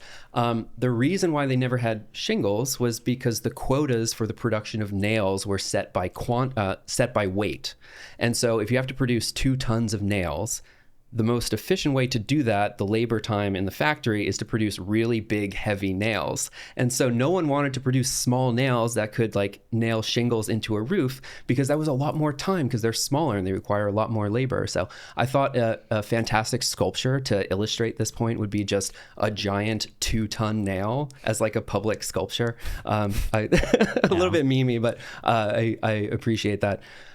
So all of that is to say that like, I take those things seriously. I'm not someone who operates under the illusion that like, socialism didn't really get like a good shot, and like, the capitalists were like mean or whatever. Like, we have to actually deal with those failures. We have to take markets seriously. But then the thing that is emergent and causes us to have to reconsider some of those things is when you look at these internally planned economies like Walmart, Amazon, Google, and things that they derive what we would call synthetic price. That is really interesting. That's really interesting. And so I think those are the emergent politics of the 21st century. I had a conversation with a good friend of mine, Benjamin Bratton, who runs the Antikythera program. Before that, he ran Strelka. These are both research institutes that are looking at climate change, geopolitics, the kind of emergent tech philosophies of the 21st century. And he described this as being a convergent evolution from the Cold War dichotomy. And so, yeah, there are markets and there are planning, and it may not be especially clear like what we call these things in the 21st century. All of that said, I know what side I'm going to be on, having been like a poor person for the 18 years of my life that I didn't live with my parents. And so within those struggles, I know that I'm going to be fighting on the side of socialists, because I think that is the most effective way to achieve the things that I want. But I don't have like naive assumptions that once we can get the capitalists to start cheating, then this whole thing is going to work. Yeah. Can I?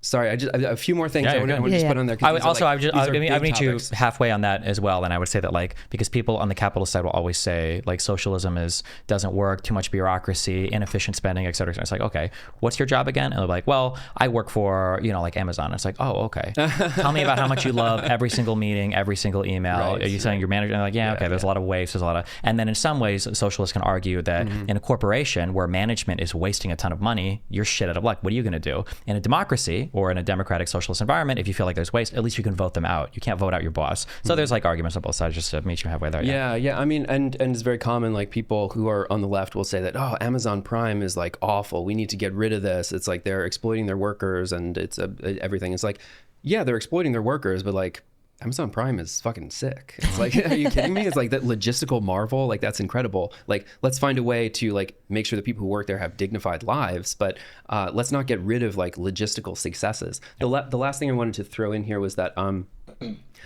when we're looking at these like enormous organizations, like the kind of three examples that I gave, these things have GDPs that are equivalent to nation states in many cases, right? They're like actually bigger than a lot of countries, geographically bigger in terms of the income that they bring in, they're bigger. And so when we talk about like setting prices, this is not exactly quotas, but the volume that we're talking about, ordering like 100,000 of a commodity or millions of a certain commodity, the price really changes with scale. So how much they choose to purchase, we are kind of like approximating production quotas in some of those instances, which is very interesting as well. Are you familiar with like, I think his name is John Rawls, like the 1971 writer for liberalism? Yeah, I'm not an expert, but I'm generally. That's okay. I'm the furthest thing from an expert. I was actually just listening to my friend, shout out the liberal professor who talks about him, but he talked about, John Rawls has this idea of essentially liberalism should start from this place of nobody knows what their demographic factors are, and then we all sit around and we decide how we divide the pie, and the person who cuts the pie gets to eat the piece last, and only after we've decided how we cut the pie, then do we discover, oh, you're a woman who's got these intersections, et cetera, et cetera, et cetera. Which I know a lot of people who are more, I mean, there's a lot of conservatives who hate this idea. There's a lot of like socialists who hate this idea. I'm just super curious about, because you said like, what you said made me think of this, which is like, well, I'm poor, which is why I'm always going to like end up on the side of like the socialist, which is this interesting, it's this interesting question of essentially when you're being politically active, to what degree should you think about politics in the self-serving way versus like the community-serving way? Because there's this tension back and forth in that, like, I think a lot of people when they hear that question, like, well, obviously it's community first, but it's like being self-focused isn't inherently bad, right? You need to take care of yourself to some degree, and it's good to benefit your own life. You can usually benefit others by doing so, but it's also really important to take care of the community. So I guess like when you talk about, just respond to the idea. When you do politics, how much should be self-serving and how much should be community focused? Well, I think I'm going to give an answer that you may not like in this case, but I think that politics should be self-serving, but the way in which you pursue your class interest necessarily means that you need a large coalition of people to accomplish those things. So, what a free market answer! The invisible hand of politics. I'm sorry, I've been smoking this summer. I can't stop coughing. Yeah. But is it I don't think it's a free market answer. Every man in pursuing their own self-interest would necessarily have an enlightened self-interest that would incorporate the interests of those around him. So he would operate in a way that benefits his community while simultaneously benefiting himself. Feels a bit like I'm taking the piss out of. Is that what the bongers say? Yeah. A little bit. But it was just kind of there's a concept like enlightened self. I used to jerk off Ayn Rand when I was in high school, like every teenage boy. You were a libertarian objectivist. A many long time ago. Yeah, of course. Really? Yeah, of course. Yeah. Wow. But there was that concept of you were like 15? Is that? 16. That's about the age, yeah. But but the concept of enlightened self-interest, where it's like in a truly one-dimensional world, if I come into a room and there's enough food for 2 people, I'm just going to eat all the food because that'd be great. But obviously, we know that if I start eating all of your food, you're probably going to kill me. So in a way, it's self-interested to be more community interested. Was kind of what you were saying. I'm just go. Yeah. I mean, so I would say that I get to this through certain stages where like you pursue your own advancement in the labor market, you pursue upward mobility, try to get a job that pays you well. You want to get certain benefits and whatever. And after a while, you kind of realize that in the aggregate, when we're talking about enormous numbers of people, there is a relatively like limited degree of upward mobility. Like it exists in society, but it is proportionally declined in the past, like let's say 40 years of our lifetime. And so how does one pursue their own individual self-interest? Like, well, you're going to need a whole bunch of people to do politics, the struggle over scarce resources. And then if you succeed in that, well, then I'll finally be able to go to the dentist. I'll finally be able to go to the doctor and stuff like that. So there's a huge degree of like moralizing on the left. Like that is the like tremendous current. Like that shit is just like, it's damn near religious at this point. Like, it is literally. They get together on Sunday. They meet for an hour. They have catechism that they chant. Yeah, it's like, yeah, exactly. And not to say that like morality and religious service and spirituality aren't important parts of life, but like that is not the struggle over scarce resources. You don't go to church to like get some policy changes. Yeah. So putting those things in the right category is absolutely necessary. Okay, that's actually really interesting. So like my background is I grew up fundamental Christian. I actually am still religious. It's just I'm part of this branch called radical orthodoxy, which most Christians would call heretics. But for me, radical orthodoxy. So it's not Eastern Orthodox. It's a branch of Protestantism. Okay. Yeah. But those things are like antithetical, right? It's like to be radical, but then traditional. Yeah, okay. That's like kind of the point of it. Yeah. So, and I won't get into that, but essentially a large way that I think about voting in large part, I think because of my principle system, is that I typically, when I think about voting, I don't go for like self-interest. And I think like when Christians, for example, vote for the most Christian president, I'm like, that's bad. Like, don't do that. That's not the point of this religion at all. Like, stop doing that. That's harmful. What you should be doing is voting for systems and whatnot that give people the highest amount of opportunity and the highest amount of like kind of actualizing themselves, barring harming other people. That's the type of system by and large that you should pursue. Now, a lot of people would disagree with me, obviously. So it's very interesting that when you're outlining this thing of like, well, you need to understand like you should be political for yourself, which to some degree, everyone having equal opportunity does benefit me because then I can be whatever I want to be too. But also you shouldn't be like moralizing this stuff. That feels like this like religious piece. So maybe we actually agree more than I've realized. I'm not sure. Do you feel like I'm hitting on the same of what you're talking about?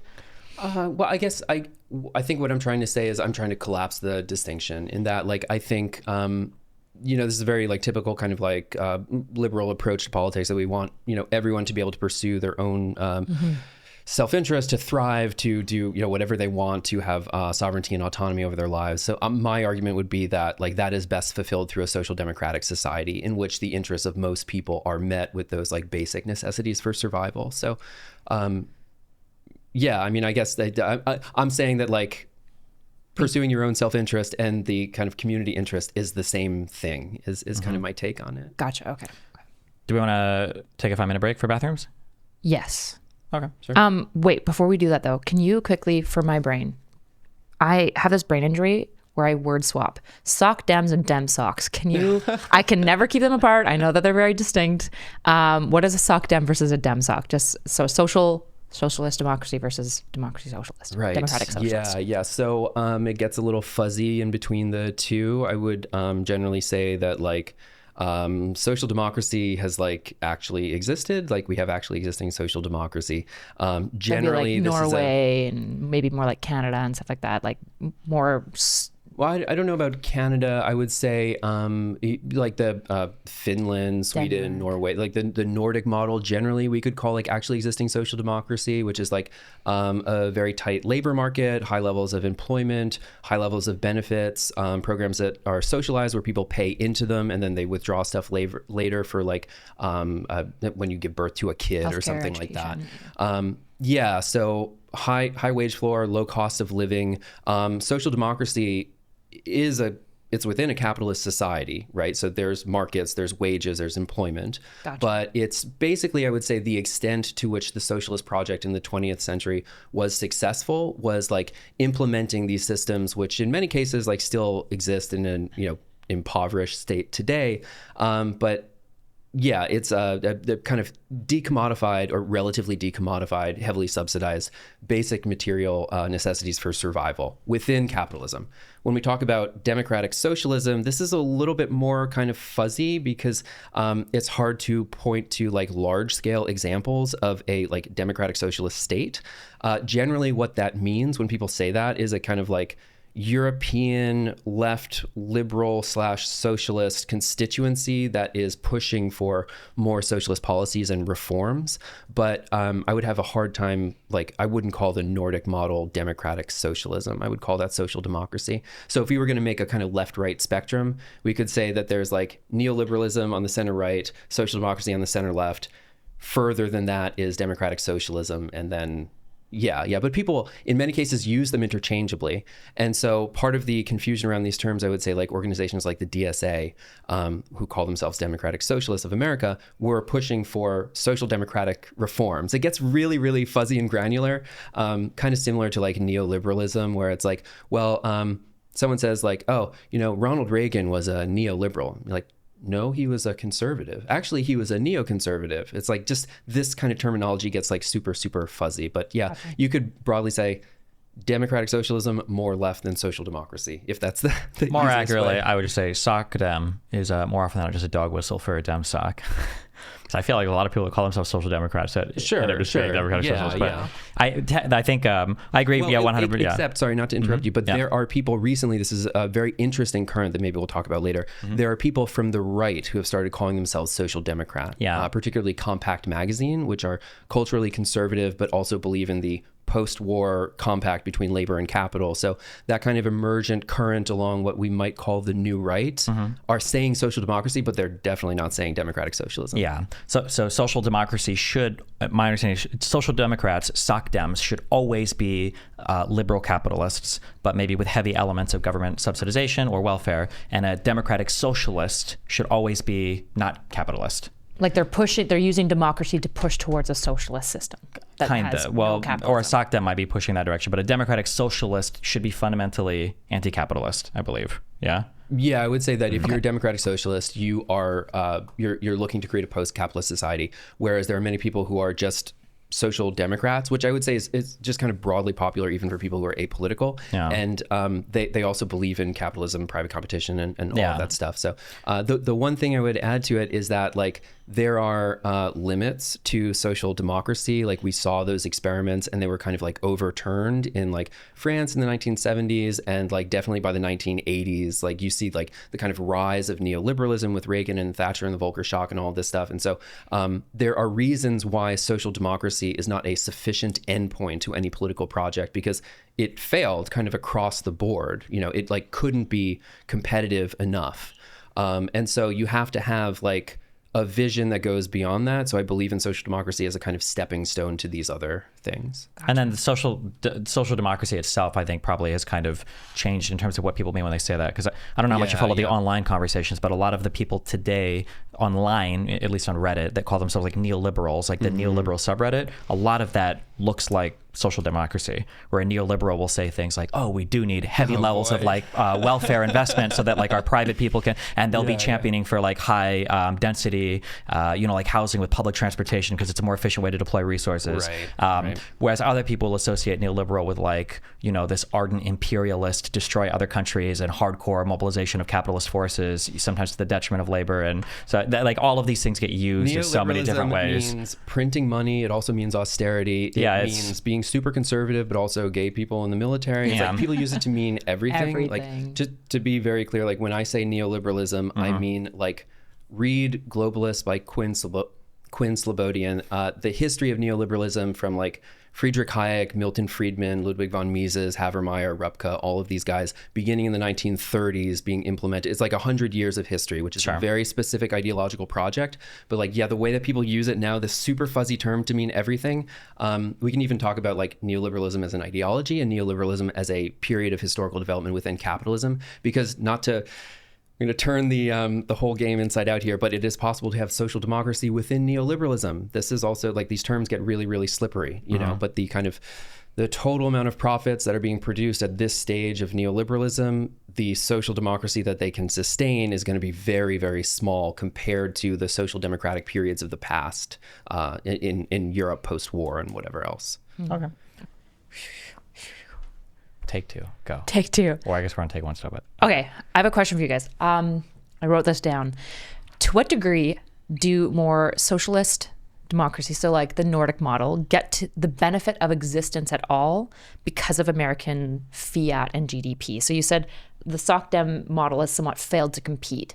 And so when I look at like a lot of these Nordic models, even coming from Canada, when a lot of people will be like, oh, Canada's just so much better because of its healthcare. Increasingly, especially I think because of this podcast and just talking to more experts, particularly on like military stuff, I'm realizing that in part Canada gets to have its healthcare because it isn't putting its tax money towards military, because we can kind of rely on American fiat and American GDP, right? We're so close. We can kind of rely on the American dollar to just compete really well. We're always going to be able to trade with them. And I think a lot of NATO allies kind of get to lean on that. I think it's a really contentious issue with the election coming up. But do you think I'm wrong in this assumption? I guess to me, I'm assuming that essentially the Nordic model gets to exist, but in part they get to exist because the American fiat is maintaining the global hegemon and like keeping things, while tense, from blowing up essentially. Yeah, I mean, I'll preface this with like, I'm an artist, not an economist, but there may be a bit of credibility to that like kind of the existing world order as we know it has basically been propped up by American hegemony in the 20th century. The 21st century is going to be adversarial geopolitical competition between the US and China.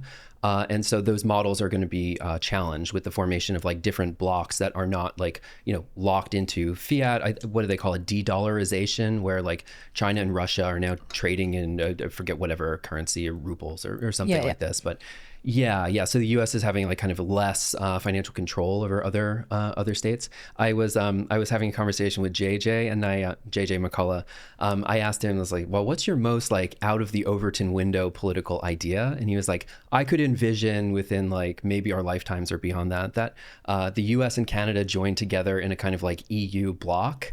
And the first thing I said to him is like, you might not want to do that because then you're going to have to pay for our wars. So. American military presence may be part of this. I don't think that the Nordic states are under risk of invasion, but there's like financial mechanisms that are propping these things up. Yeah, I think that's a reasonable assumption. Okay. Not necessarily also just wars too. Like there's a lot of stuff, I think, going back to actually the beginning of this conversation, things that people take for granted from institutions due to the ongoing conflict in Israel and the Gaza Strip. In Yemen, the Houthis took it upon themselves to blockade or shut down trade that would have ultimately passed through the Suez Canal. That would impact all of Europe, the rest of the world. But because the United States has the ability to ensure the openness of those trade routes, that's something that ended up not lasting for as long as it could have. But that might be a world where somebody was like, I'm Norway, I'm not getting invaded anytime soon, obviously, so who cares? And I was like, oh shoot, like half the stuff that we're shipping from on the other side of the world is now blocked and I don't have any boats to do anything about it. So yeah. Yeah, I mean, I would say that the very existence of a hot war in Europe, like, if we let's say we roll back to 2014, right? 10 years ago, that was unthinkable. Like, I mean, even just a few years ago, that was unthinkable. Yeah. And so all of this is kind of symptomatic of, I think, the breakdown of the basically monopolar, unipolar, excuse me, the unipolar order. It works. Monopolar, unipolar, yeah. heteropolar, maybe. Yeah. Sure. Multipolar, I guess they call it, unipolar, of American hegemony, which like it was unthinkable. And my friends who are on like the kind of like orthodox Marxist left, that's part of their analysis, that like whatever kind of weird Duginist territorial claims that Putin is making about certain lands or their histories or whatever, like it has much less to do with that and is more to do with like the US does not make the rules anymore. And so we can do whatever we want. And like, yeah, look, here's the demonstration. So, I think that it's kind of hard to like envision the world that doesn't have America at the top of it permanently. But I think the multipolar world that is what is happening. And so the things that emerge from that are going to be like really interesting and weird. Yeah. One thing that's kind of frustrating is it feels like the breakdown of that unipolarity, I would argue, as an ardent defender of America and capitalism and liberalism, isn't because of necessarily the breakdown of the unipolar structures. It's just people's inability to have faith in them or lack of understanding of what they provide, which I guess maybe you could argue is part of the breakdown because you don't have a common enemy. So you just kind of like look around and you're like, wow, I hate everything right now. Because it feels like a lot of people just don't give any credit to any of the structures that exist around us, so it's easy to take it for granted and say, screw this. One of the things concerns I hear a lot for certain medication, especially related to like people with schizophrenia, is you have to remind people you have to keep taking your medication. Just because you take it and then you get better doesn't mean you can stop, because it's very easy to fall into that again. And it feels like to some extent that's kind of what happened, where it's like, hey, we're actually all better. Like, wars just don't really happen that much. That's like Europe and wars. I mean, they don't really even do that much, right? Like, I mean, and then people kind of take things for granted, but who knows, in 10 or 20 or 30 years, well, things could look a whole lot worse, but we don't even realize it. Yeah. Yeah. If I can maybe steer us into a topic a little bit here, because I think this is one of the things that I'm really interested in, and on the podcast I ask, I think basically every guest this, but to back up for a second, in 1989, Francis Fukuyama, who is let's say a philosopher of the State Department, he's a researcher at the Rand Corporation, like R&D. This is an organization, a think tank that produces intelligence and strategic scenarios for the military. Was originally part of, I think, the Air Force, and then they became private and whatever. So he's like, generally speaking, a Cold War consultant. And in 1989, he writes this article called The End of History, which is later followed by his book, The Last Man and the End of History, something like that. But generally, the kind of really boiled down thesis statement is that fascism is permanently discredited in the 1930s. Communism falls along with the USSR, and then it's liberal democracy from here on forward. And like neoliberalism is kind of the end point of mankind's ideological political evolution, right? So he's pulling from Hegel, who wrote about when Napoleon was taking over Europe, and he's like overthrowing these different monarchies, he's conquering things, he's turning it into a kind of like more, republic society rather than absolute monarchies. And he says, okay, although we got like crushed in the war, this is actually a good thing because there's a teleology to history. There's like a progression. And then Marx builds off of that, and he says like, okay, we were watching like feudalism and then the emergence of capitalism, the rise of the bourgeoisie overthrows the aristocracy, they accumulate more social power and wealth. And then after that is going to be this thing called socialism or communism or whatever. So you get this idea that there's like a progression throughout history of these different like political economic forms. And what Francis Fukuyama is responding to, he says that like, actually, that's not true. There's not going to be socialism after this. There's not going to be communism. It's just going to be this liberal democratic model. And so that has kind of been the like prevalent political common sense of the last few years, where like he writes that in 1989. And I would say that characterized a lot of my upbringing of just generally like, oh yeah, like socialism was a failed project. That's like an old school thing to think about. And a lot of the stuff we've talked about in the last, like, let's say hours, like those are reasons to start rethinking these models and looking at them in different ways. But I'm kind of curious about like how you guys feel about that Francis Fukuyama pronouncement of the end of history, of like what neoliberalism was in 1989 versus 2024. Like, do you feel like do you agree with it? Do you disagree? Like, he's saying the Overton window is closed. And my sense now is that it's kind of like reopened pretty significantly. Is that what's your sense of the Fukuyama thesis? I mean, I feel like people make these kinds of declarations pretty often. I think it might have been right after. It might have been right after relativity and before quantum mechanics started to pick up a lot. I think people thought that physics was solved and that we were just done with science. And I'm sure there have been empires throughout history, in Egypt, the Romans, the Greeks, or whatever. It's like this is like we span continents. We've been here for hundreds of years. It's over. Just statistically speaking, it seems unlikely to me that would be the case. Whether we're directionally oriented, I don't know if I would agree with that. In that I don't know if I don't know if I believe in expressions like moral progress or if we are inevitably tending towards some direction. But just because I reject that or I don't necessarily believe that doesn't mean I think that we have arrived at an endpoint.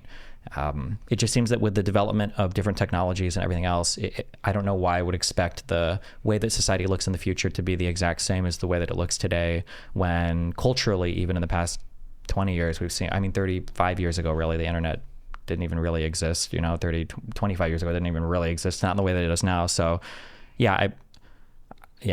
I was going to write a book called The End of History, I would make sure I was very old when I had written it so that I would never be proven wrong. I would say that I do think that there's a trajectory at work. And we could talk about a little bit of what that is, but yeah, I think very fair to say that Fukuyama was kind of wrong about a whole variety of reasons, and he himself has kind of recounted this idea that like when he was talking in 1989 about neoliberalism, like literally he points to Denmark, which is kind of like an interesting irony in that like the radical politics of Bernie Sanders were also pointing to Denmark, 20, 30 years later. They had like a huge world or fair, I think of the year 1900 in, I wish I could remember the country in Europe, because the idea was that it was peaceful and there was never going to be, and this was on the precipice, of World War I and then II, obviously. Yeah. Right? And World War I was not called World War I. It was the Great War, right? Right. Because we didn't it was know the we were last. gonna have a second. Right. Yeah, exactly. Yeah. It was just supposed to be like so yeah, but yeah, good to continue. Well, so even within the framework of World War I, right, like what you had was the emergence of like a national capitalist class in which like the capital interests of Germany would be separate from those of France or whatever, and so they would like battle it out, right? And so part of the project after that, like this kind of bleeds into the origins of neoliberalism, was to create like a globalized society in which the emergence of different national interests among the capitalist class would not happen because it would be so costly for people to go to war. Right. But what comes along with neoliberalism is, I think, a pretty specific trajectory. And this is like what I'm really interested in, especially in the age of multipolarity, where as far back as like the 1940s, what these guys were writing about, Hayek, Rupke, like this kind of whole, the Geneva school of neoliberalism, to be really specific, is, excuse me, they were writing about what we would essentially call now special economic zones, or like these kind of like different crack up zones where you have like a place that is very amenable to capital flight and has low tax rates or whatever. And so by creating this like kind of patchwork of different sovereignties with different laws and political stacks and whatever, you would create the conditions for capital flight to drain the funding for social democracy in the rest of the world, not just Europe. And so their project, like if you just think this is a kind of famous example from Peter Thiel, right? He says that, okay, you just got let's all pretend we got $1 billion. And okay, now I'm extraordinarily rich. I'll probably go party or something like that. But the week after, I'm going to be like, okay, I have to preserve this wealth. Like I need to live off of this. I'm going to get taxed pretty heavily. Like, where do I want to put it? And so the question kind of emerges, like, if you're going to maintain an enormous amount of wealth for 100 years, do you want there to be like, what are the political conditions in 100 years from now? There's around 200 so countries, or like 195 countries in 2024. Like in 21-24, is there one country? Are there 1,000 countries? Like what within that spectrum is preferable for wealth preservation? And the answer that they get to is what the neoliberals had prescribed, which is that you want 1,000 different competing sovereignties so that you can avoid taxation basically and preserve your wealth. And so the thing that I think we're I'm going to kind of build up to this is what I think is like really, really interesting about this period right now. If you look at the kind of ideological trajectory of neoliberalism, they're running these experiments for about 100 years. So there's like practical examples of it. Like we could point to like Shenzhen as a special economic zone. There's like all these different like little kind of patchwork places where there's legislation carved out to conduct your business more efficiently, more profitably. One that is of particular interest right now is Prospera in Honduras, which is encountering some interesting legal problems through international courts. A friend of mine, Rachel Corbett, wrote about it in the New York Times, which is a very fascinating article. She actually went there to visit these people. But the kind of project that you see happen or emerge through neoliberalism is a fracturing of the nation state into these different kind of patchwork sovereignties. And so what I'm like really, really interested in is that this trajectory I mentioned before, I think that the United States, or maybe we'll just say like the Western model, is going to look really different by 21-24.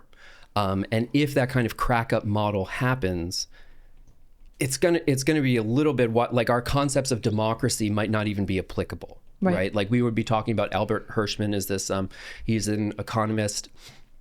I think he's writing in the mid 1970s. He has this book called Exit, Voice, and Loyalty.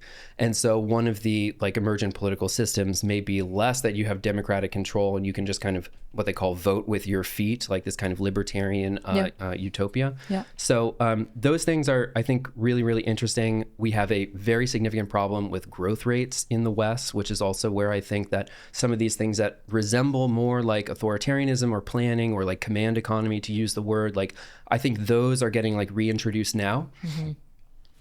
And a lot of the proponents of that period, I look at people like Balaji Srinivasan, he's the author of The Network State. Have you guys heard of this guy? He's got a big presence online, but he's very like anarcho-capitalist leaning. So basically you're talking about producing like non-contiguous sovereignties through the internet of voluntary association, like really far kind of libertarian guy. Yeah. And I think that the infrastructure for those things is kind of being built. So if we look at like the politics of the 21st century, we see this kind of crack up model for the West with different competing sovereignties, cryptography, privacy, and then this like Eastern model, which is like way more centralized, enormous aggregation of data through WeChat, the possibility for comprehensive planning because all of that data is actually accessible.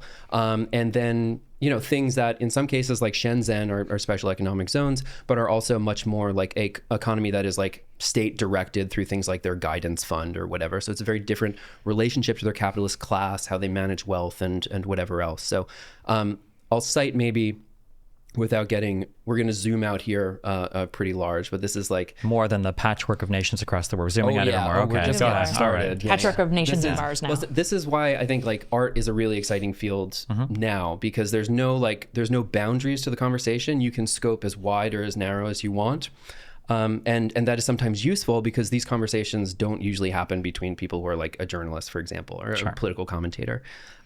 So the emergence, I'm referencing here a book by Benjamin Bratton, who I mentioned before. He has this a book called The Stack on platform sovereignty, something like this. But if we look at the development of like platforms, broadly speaking, so this is why I take social media like extremely seriously. I'm not just like a guy who's interested in memes, but I take social media as like a serious force for organizing society.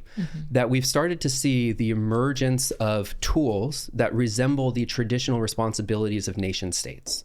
So systems of identity verification, exchanges of currency, and then literally cartography. So there's a famous example of this where I believe it's on the border of Honduras and Nicaragua, where there's a military patrol. They're running this jeep through the jungle on the border, and all of a sudden Nicaragua is very alarmed because they appear to have been invaded. The sovereign territory of Nicaragua, this Honduran military patrol is crossing into their territory. It turns out that the military patrol was following a path that was set by Google Maps and not the state itself. And that's in 2009. So literally the delineation of where states do and do not exist is already being rewritten by platforms. So when I start to talk about teleology and stuff like this, we can take that kind of Hegelian or Marxist progression of like, okay, there's feudalism, capitalism, socialism.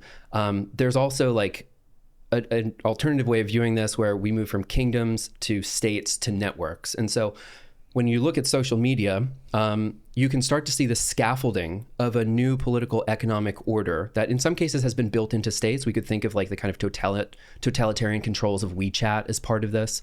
The Western model is a little bit more different. But I think that those things are actually like quite interesting, you know, and that is those things, they resemble a very different world than the one that we grew up in. There's a book, one of our past guests doesn't like it, but I can't help but just love, it's called Sapiens by Yuval Harari. But my favorite part about the book specifically is that it talks about basically the evolution of the psychology of mankind, right?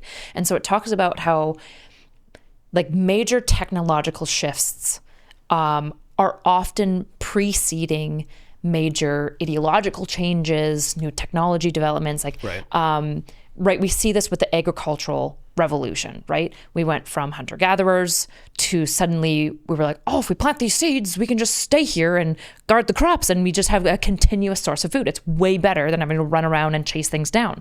But now we have to organize sanitation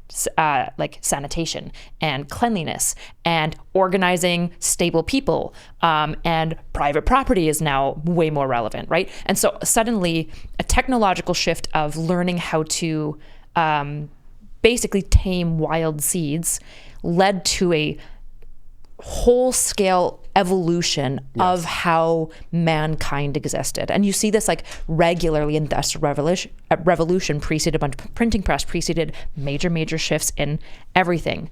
And when I think about that lens, I think a lot about social media, obviously. And it feels like we're in one of those eras as well, where social media is changing everything. It's like causing me to struggle. Like I've always been a very like pretty dogged, open, like free speech person, barring like hate speech and stuff. But with the amount of AI and like misinfo and botting, now I don't know if that's like going to lead to the best outcomes for people. Right. And so it's been like causing me to question a whole bunch of core principles because of just the way that social media kind of like tentacles out. And so I guess this is just like adding to what you're saying, but essentially what you're saying makes me think of this about how essentially like we're on the precipice. I don't know what it would be, but I would be dubious that things will just remain stagnant, especially with the speed of which we're increasing our technology. It just doesn't make sense to me. Yeah, we could do a whole other podcast about how I would like to redesign social media and make it a division of the post office and put digital stamps on everything. That's like a kind of a fun rabbit hole to go down. But I would just echo, I think what you said essentially is that like technology is politics. Like that is actually like, we should probably collapse the distinction between those things. It's like, these are tools for organizing society. And if you apply that to political factions, this is kind of my interest in interviewing young people and looking at, you know, like wacky emergent political factions on the internet, is that we had these kind of like institutional political systems.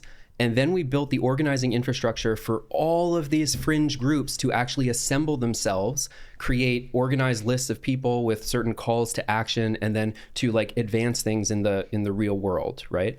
So I would say that there's maybe positive aspects of this, where it's like if someone who has a large audience and then you mobilize your followers to like, I don't know, go canvass during the Georgia Senate runoff or something like that, like that is a positive aspect. But in most cases, we're talking about like kind of fringe, like MAGA communist people forming political parties or whatever. But like what that has turned into, social media as a way of organizing society, is that we have emboldened all of these like kind of lunatic fringes of society. And so I think that is like, that's not a tech problem, like that is actual politics. So the distinction there is collapsed. And another example of this, of kind of like building to the like nth degree of this like neoliberalism cracking up into special economic zones and the patchwork of societies and like the kind of mold bug model of whatever. Sam Altman, who's the CEO of OpenAI, is also responsible for this program called WorldCoin. Have you heard of WorldCoin? I have not. Okay, I'm going to sound like a crazy person, but I promise this is a real thing. I had a Zoom call with a friend who worked in Silicon Valley many years ago, and he was holding what I thought was like a silver bowling ball. Within that bowling ball is a camera that scans your retina. It scans your eye because every individual's eye is unique, even amongst identical twins. So this is a unspoofable form of identity.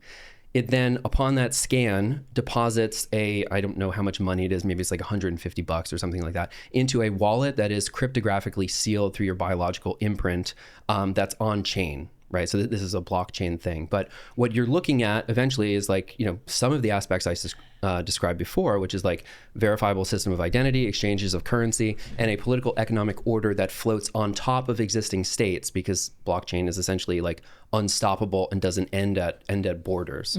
So that trajectory of neoliberalism, as interesting as that is, and a lot of my peer groups of like post-internet art were like super into that. We've seen a really fascinating turn in the last few years where like the kind of strident techno-libertarians of like 2013 have now become the national conservatives.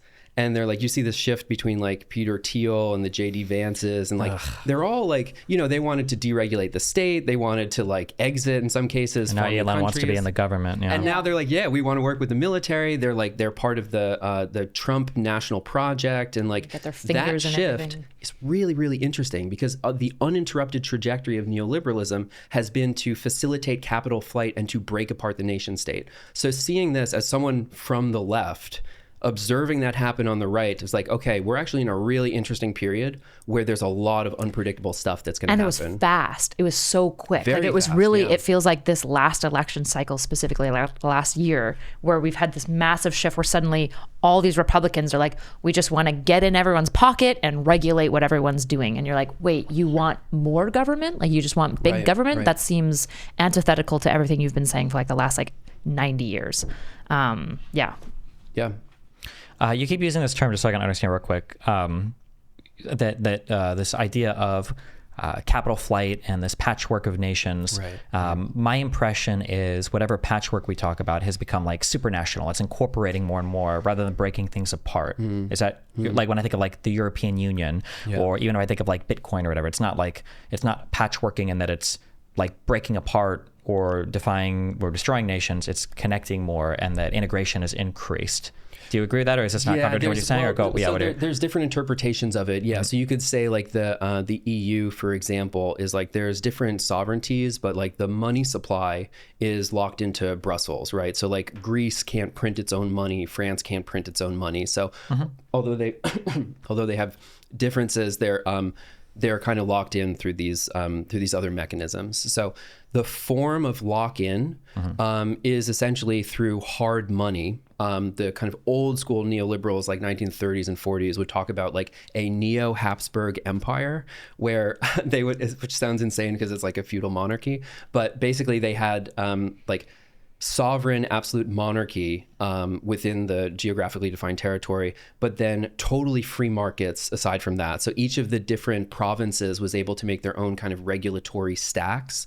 And then within that, the point of this is to bring like the kind of competitive dynamics of markets to governance itself, competing sovereignties to innovate different models.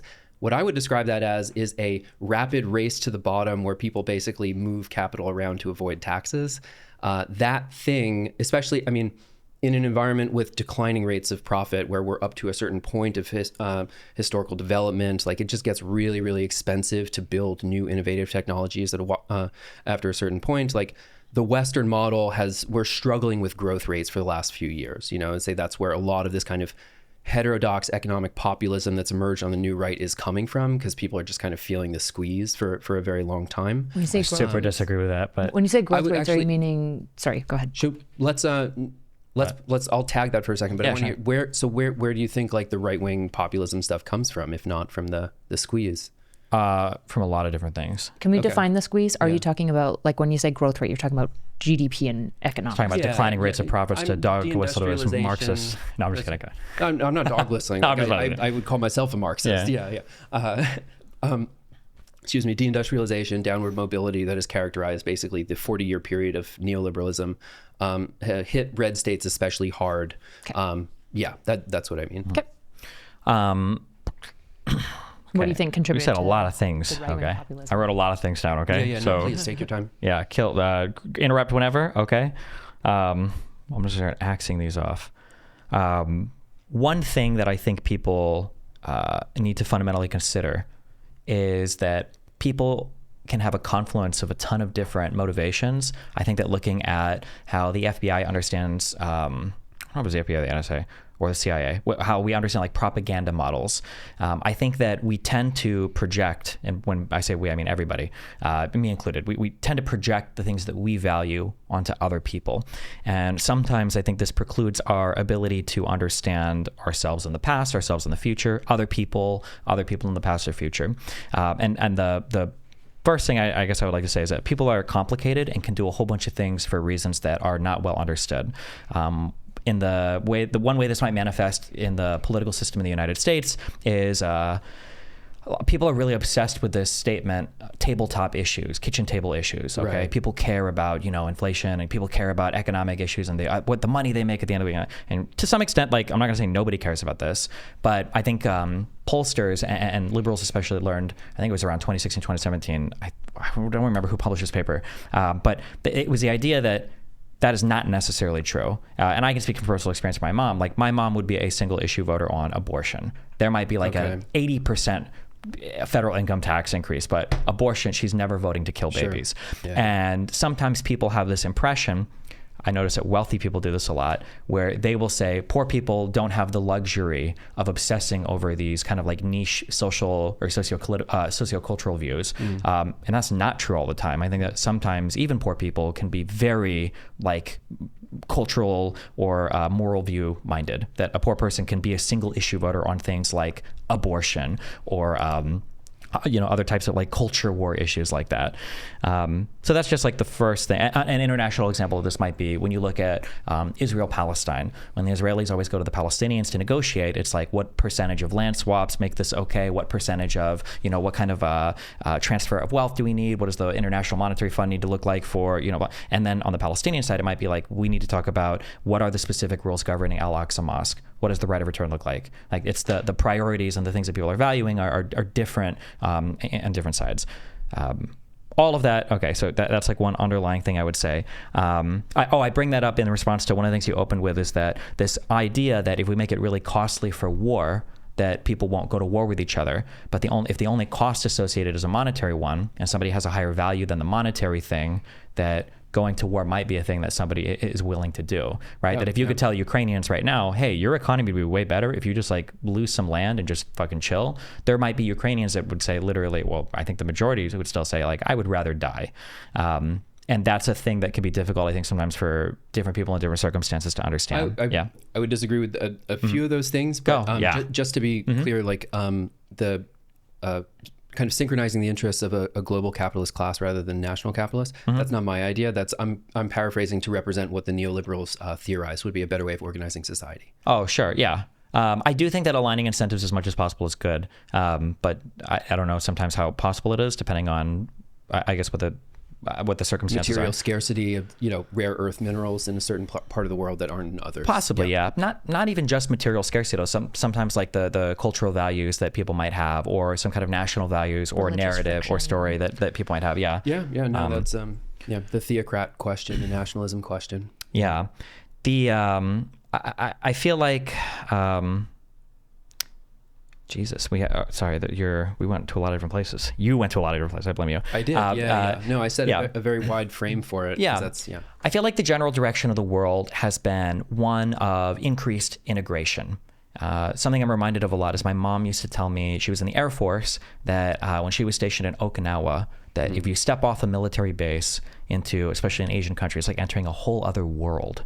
You're in a totally different area where the cultures, the norms, everything are completely different. And I compare that to, I used to go to Germany a lot in my early StarCraft career. I think 2011, I'm walking down the streets of Krefeld. It's a small German town, everything's closed, and a car drives by and they're, blaring out Gangnam Style. From Psy, who's a popular South Korean, sounds like pop German artist. Musical taste, yeah. Sure, yeah. Well, not even really. It was like a global phenomenon. Psy was like a global phenomenon, yeah. Like a billion plays on YouTube. Yeah, and the idea that I can walk around in basically any major city in the world and be okay speaking English, probably everybody's going to know it. And the fact that the internet has integrated so many different cultural aspects that are supranational now, that you can go to so many different countries who sometimes they'll have their local internets, right? There'll be like a social media app that's popular in Japan or South Korea or China because they're cut off, but that the world is becoming more and more and more integrated. I think as the integration has increased, and then we've lost other kind of like culturally cohesive elements, things like our labor unions or our church communities or or even our interest in our local communities, because we're so internet minded, because we've all kind of become citizens of the world, even if we would like to say we aren't. You run into this thing where people are kind of like searching. I think we probably have like a meaning or purpose hole in our head that is not being filled right now, and people are kind of like desperately looking for that. And I think and it leads to a lot of like on its face understandable, but like in a zoom out, like hilariously contradictory things, where you have an incredible amount of ethnic diversity in America's neo-Nazi movements. I'm reminded of a meme where you have like some Jewish guy is trying to attack somebody on the internet, and it's like some like freckled white kid, and then like the next panel is this like it's this brown hand with like a neo-Nazi armband like stopping the Jew from like harassing this poor incel, and you see it like play out in real time, like it actually happens today, right? Or Americans in their search for far-right people in their search for like ethnic purity will allude to the most like ethnic, heterogeneous, like I'm European. And it's like, if you go to Europe, you've got tons of different ethnicities, and they're not European. They're, they're Swedes, they're Norwegians. They fought wars over this stuff. Yeah, lots of wars over it. The European identity was like basically invented post-war. Yeah. So all that to say is that as we tend towards this more kind of like uniform global culture, people call it U.S. culture, but we take in as much as we give out this kind of like world culture. People are, for whatever reason, because I fuck people, okay, but people need to differentiate themselves from others and have groups, and we're kind of like simultaneously all becoming similar while also simultaneously all trying to find a way that we can be our own thing again. And I feel like that's part of what is defining a lot of the international movements today that exist on the internet. So if I can, I'll just rephrase and you tell me if I'm correct. So you're kind of attributing the rise of this right-wing populism stuff to like more of the like seeking out a tribal cultural identity that is not political economic is kind of what I'm inferring from this. A little bit, yeah. And then also building towards that thing, one of the things that's building towards where this kind of like new populist conservative thing comes from.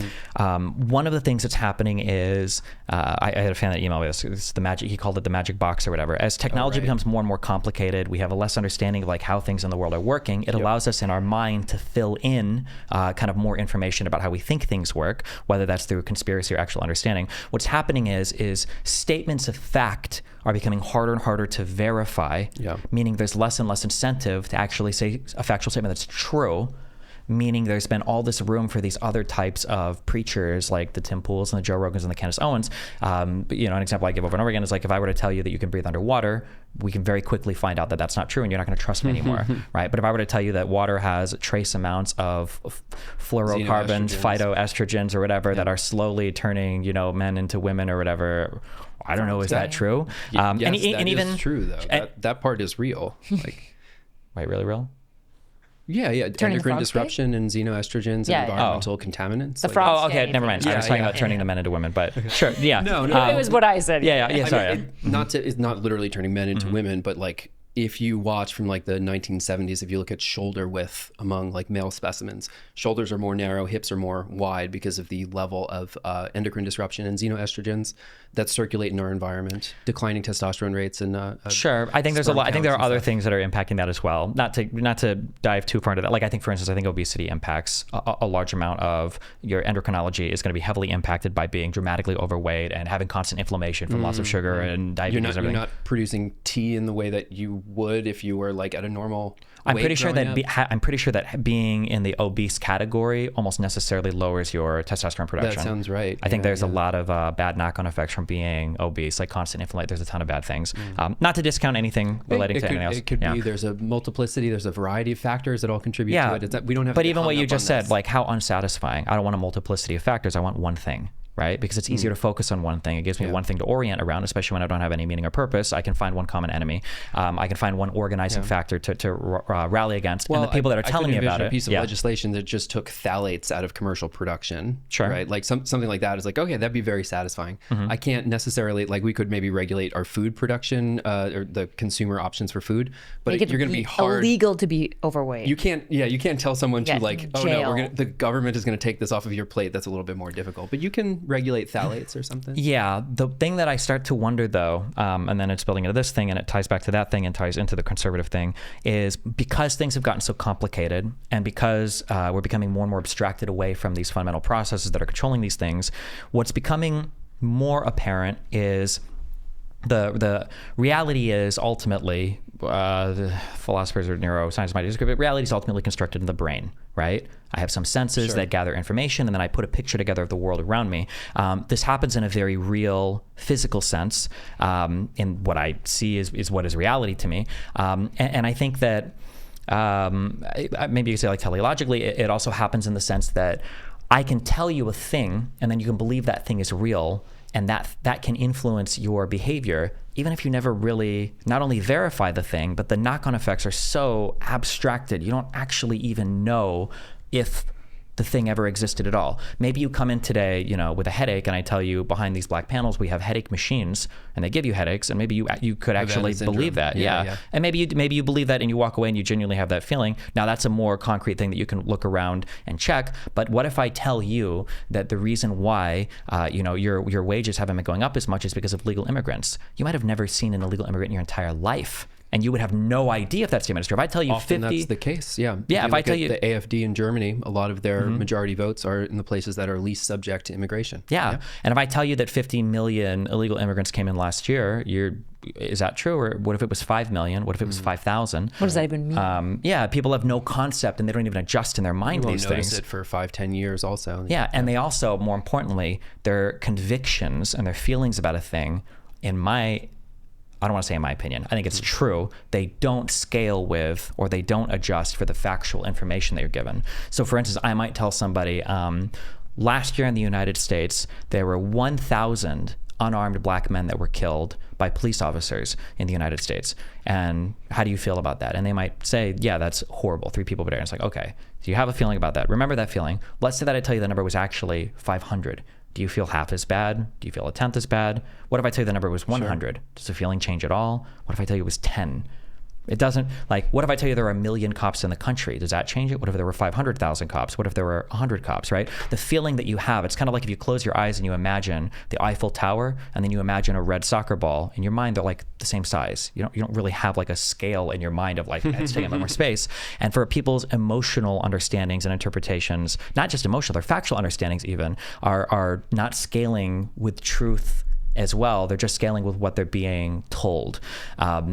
And all of that to say, building that into, I think that conservatives had kind of these underlying beliefs and principles, but the underlying beliefs and principles were more sloganish than they ever really realized, and that there were other things maybe that they were getting at that were more important, and now they're kind of like orienting some of their slogans into different areas. And while it seemed before like some of these slogans were essential elements of the Conservative Party, well, maybe they existed for different reasons, and now that there's somebody else messaging something different, maybe those slogans can change completely. So for instance, the Bush era of I don't know if you're neoconservative, big business economics, people coming in, corporations are the lifeblood of America. Those very, very, very, very same people that supported George W. Bush and the Iraq War are now super anti-war.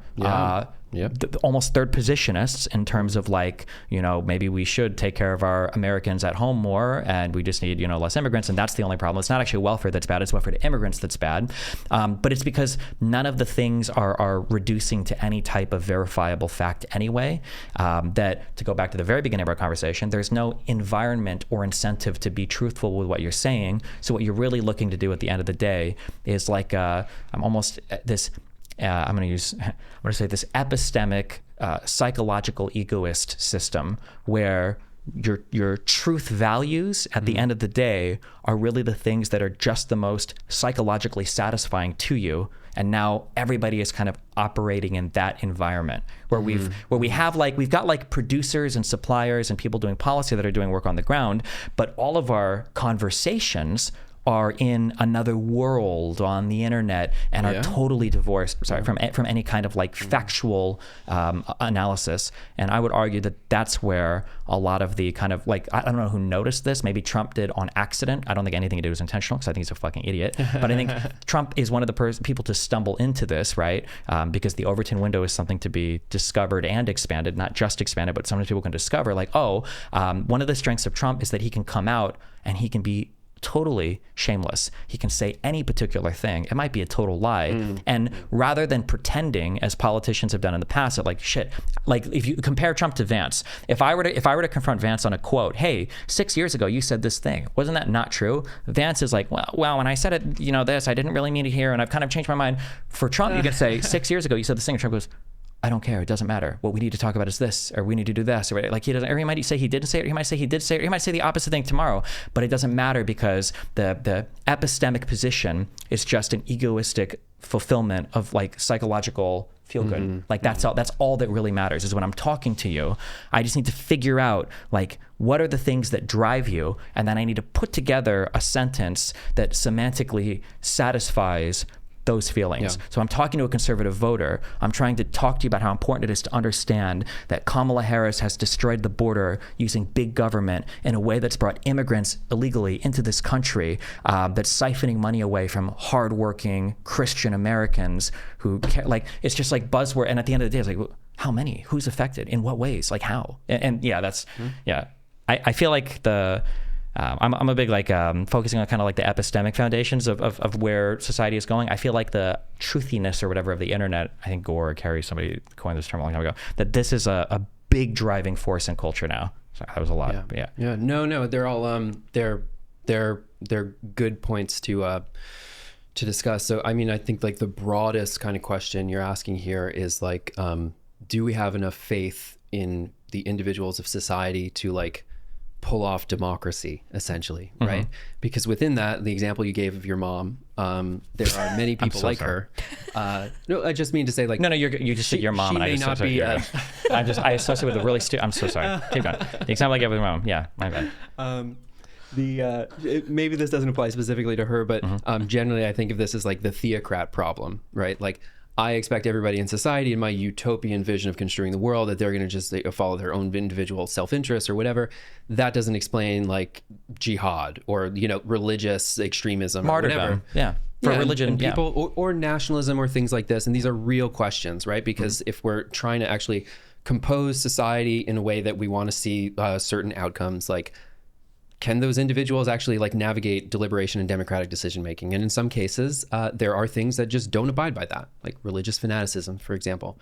I'm going to try and put a lot of stuff together, and that I would generally agree that the human mind is not exceptionally well designed to hold statistical data and make informed decisions, and a lot of time we make like emotional reactions, and you can see this, or at least this is my interpretation of the polling data, that like post the pandemic, as Biden the economy starts to recover, there was a lot of how do you subjectively view the economy? Is it getting better or worse? And by all the objective metrics, it was getting better, measurably better, but people were reporting it feeling worse. And my interpretation of why they were reporting that is because a lot of those kind of COVID, like child tax credit and like, UBI helicopter payments or whatever, people just felt a lot more comfortable having those things. They felt more secure, although practically speaking, they were not. The economy in the aggregate was actually doing better, but people are reporting it worse. So on just a quick thing, because we do Twitter spaces sometimes where I scream at conservatives. There was a guy that came in 2 nights ago, and he was arguing that like the economy was so much better under Trump than it was under Biden. It's like, well, why do you feel that way? And it's like, well, my mortgage payments are twice as much. We bought a house, and it's twice the cost of our last one. And now we have a child, and it's hard to afford stuff as much. After the interest rates change? That's fucking crazy. Yeah. So I'm listening at the end, and I'm like, okay, wait, hold on. So your economic situation is a bit tougher now because you bought a house that's twice the payment of the last one, and you have a child. How do you know this is like Biden's fault? And then he'll start, and then he used this term where he's like, well, real wages are not up as much as they should be. I'm like, I've never heard in my life when I worked at McDonald's somebody talk about real wages, like as opposed to the nominal wage. Like, do you think about things like you can tell that, and it's very strange, and it feels, and there are a lot of people, the majority of people listening to this will viscerally fight against this. They'll say, no, I know my economic reality, and I know that I'm a rational actor. But sometimes just whoever's in office can heavily influence your perception of the economy, such that the same people that say that they're rational actors are, in reference to my grandparents earlier, will drive 30 minutes to save 2 to 3 cents a gallon on gas. It was like, does this actually matter?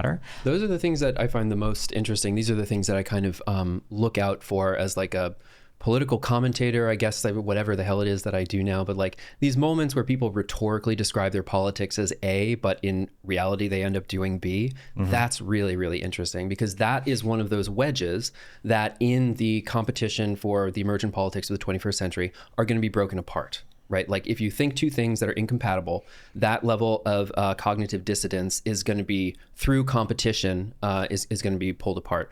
So to try and thread a few different things together here, I wouldn't necessarily describe them as like third positionists, because I think the like emergent right-wing populism is actually like racially very heterogeneous, and there's just a lot of people in the United States. But like what I attribute this to is kind of framing this all in like are individuals fit to participate in a democratic society? The things that are said and the actions that are taken in the world have, in some cases, direct causal links, and in other cases, it's really diffuse.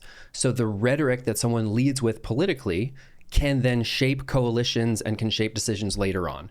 And in some cases, that is more or less clear. But I'm kind of inclined to take some of these people seriously when they say these things. Because if not them, then the coalition that they build through that media, this is where the kind of art media stuff comes into play, where, Trump is saying like, we need to like bring back the dignity of working people in this country or whatever. And then, the corporate tax rate is going to be 14% if he gets elected. Like that is not going to help working people. Like give me a break.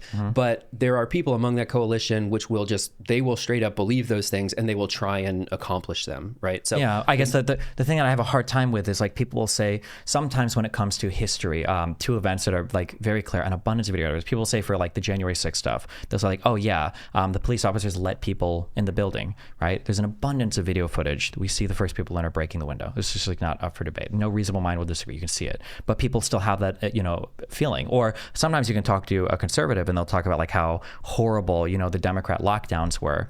And I'll be like, you know that it was Donald Trump was the president when those lockdowns were happening, and sometimes people forget that, and they're like, but it was a Democrat governors Operation instead. Warp Speed. He accomplished the vaccine. Yeah, exactly. Yeah, that too. Like people will sometimes misremember, aspects of history. Trump was fighting the lockdowns, right? Yeah, and it's just like, and then also that thing that you said, cognitive dissonance only happens when there are contradictory ideas in your head. But if you're never forced to see the contradiction, then you never actually there is no dissonance to resolve. So people can end up holding these contrary positions because, like I said, things have become so abstracted, you never do have to reckon with the fact of the matter. If you've been in the United States, there have been caravans that have been on the border threatening to destroy our country for decades, right? I was supposed to have you must be incredibly disappointed. We were supposed to be a full communist utopia after 8 years of Obama. We were supposed to be fully socialist after 4 years of Biden. If Kamala wins, we're supposed to be fully communist or socialist for 4 years. The meme, she is in fact a communist. Yeah, but where is it? But then they're going to throw back at you. If Trump wins, then the democracy should end in the next 4 years, and Trump wins in 2016. Yeah, but the difference is I can actually point to concrete things like J6, or I can point to concrete things like Supreme Court rulings, or I can point to concrete things like Trump trying to do certain things via executive action. Sure. They're not the same. But I agree. Yeah. I agree. But I'm just saying that lack of having to reckon with any factual accounting is allowing people to be so much more flexible, I think, with their rhetoric in very frustrating ways. Where you said there are some things that are directly causal, and there are other things that, at the end of the day, do people really have any fucking idea whatsoever? Like the one kind of like meta frame that I would put on this is that what Bannon referred to as the Trump Democrats. There's two books by Thomas Frank, who was the founder of the Baffler. I think he teaches in Chicago. I forget off the top of my head. A book called Listen Liberal, and then another book called The Problem with Kansas, which explores the kind of drift of the Democratic Party, which used to have like a proportionally much larger, more influential representation for labor, as the decimation of labor has taken place over the course of the last 40 years in the United States and basically everywhere else in the advanced world. The interests of finance and other things have kind of become much more incorporated into the Democratic Party. So you end up, excuse me, you end up in a political system in which there's not a lot of representation for what would have been that labor coalition. And then for Trump to be able to say those things on the red side rather than the blue, there are people who basically voted Democrat up until that point and then voted for him. So to whatever degree, there is just the perpetual existence under feudalism, capitalism, socialism in the future, or whatever aspect of humanity is just irrational and theocratic, and who knows, and we can't fix that because that's just how human beings think. That continues to exist. But then there's this question of rhetoric that can put together a coalition. And, you know, in some of these cases, like, there are admittedly very few instances, but there's I think a particular example that people like to cite, that Marie Le Pen had a more kind of generous pension plan in her policies than Mélenchon. This is like many years back, but like this kind of like material interest that arises with the kind of nationalist project, where you look at like Viktor Orban and giving people, you know, if you have 3 children, you don't have to pay taxes for forever. So I think of some of those, like the emergence of right-wing populism, the kind of erosion of democracy from either a liberal or left-wing sense, versus like the kind of just straight up like totalitarianism or authoritarianism that we see in the Eastern model. Like, we may be looking at a 21st century where there is the possibility to exit to competing sovereignties and different political stacks in the Western model. And then there's basically under authoritarian control in the Eastern model, but neither of them has actual democratic, like political deliberation, town halls, voting. It's either the market mechanism or it's authoritarianism that directs the economy. And those are the things that I hope I'm wrong about this, but that's what I kind of see taking shape. And I'm looking to build hopefully some kind of alternative. I guess the thing, just on a final note for that, the thing that this is a whole other podcast obviously, but the thing that I hold the most accountable, that I think has kind of failed the most, is the decentralization of media.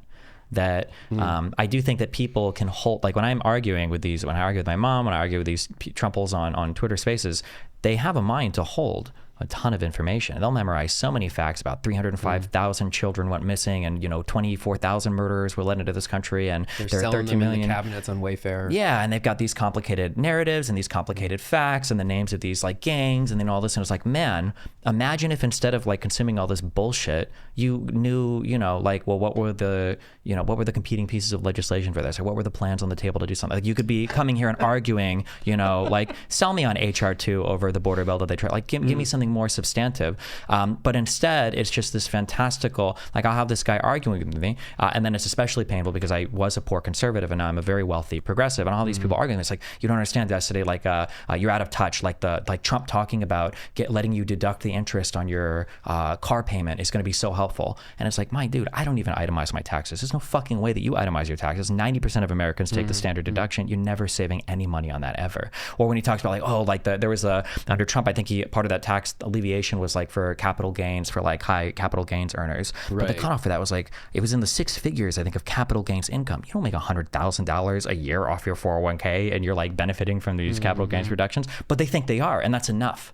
And that's, I guess, the disconnect is, I think, a failure of the media to facilitate these conversations more, and also partially people's loss of faith in the media and then trusting these people that just lie over and over again. And I guess, sorry to interrupt you, but I'm done. I have a kind of like a general question.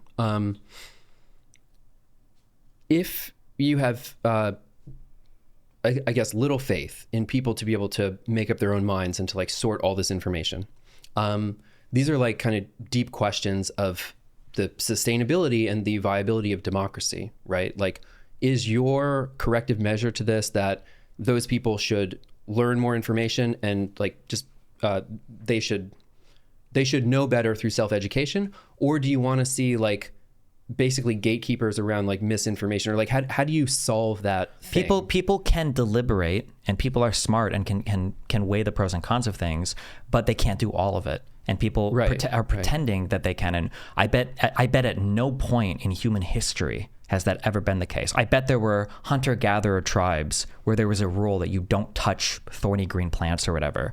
Or it wouldn't surprise me if a lot of the early religious stuff around don't eat pork was because of people maybe getting sick eating pork. Like it wouldn't surprise me. Yeah. And these aren't rules that every single individual, Aristotelian being was divining through his own, metaphysical engagement with the world and arriving at. It was just things where it's like you're told a thing and you don't fucking do this thing, right? Yeah. And intuitively, we all know this because we rely on, certain things being told to us around us every day.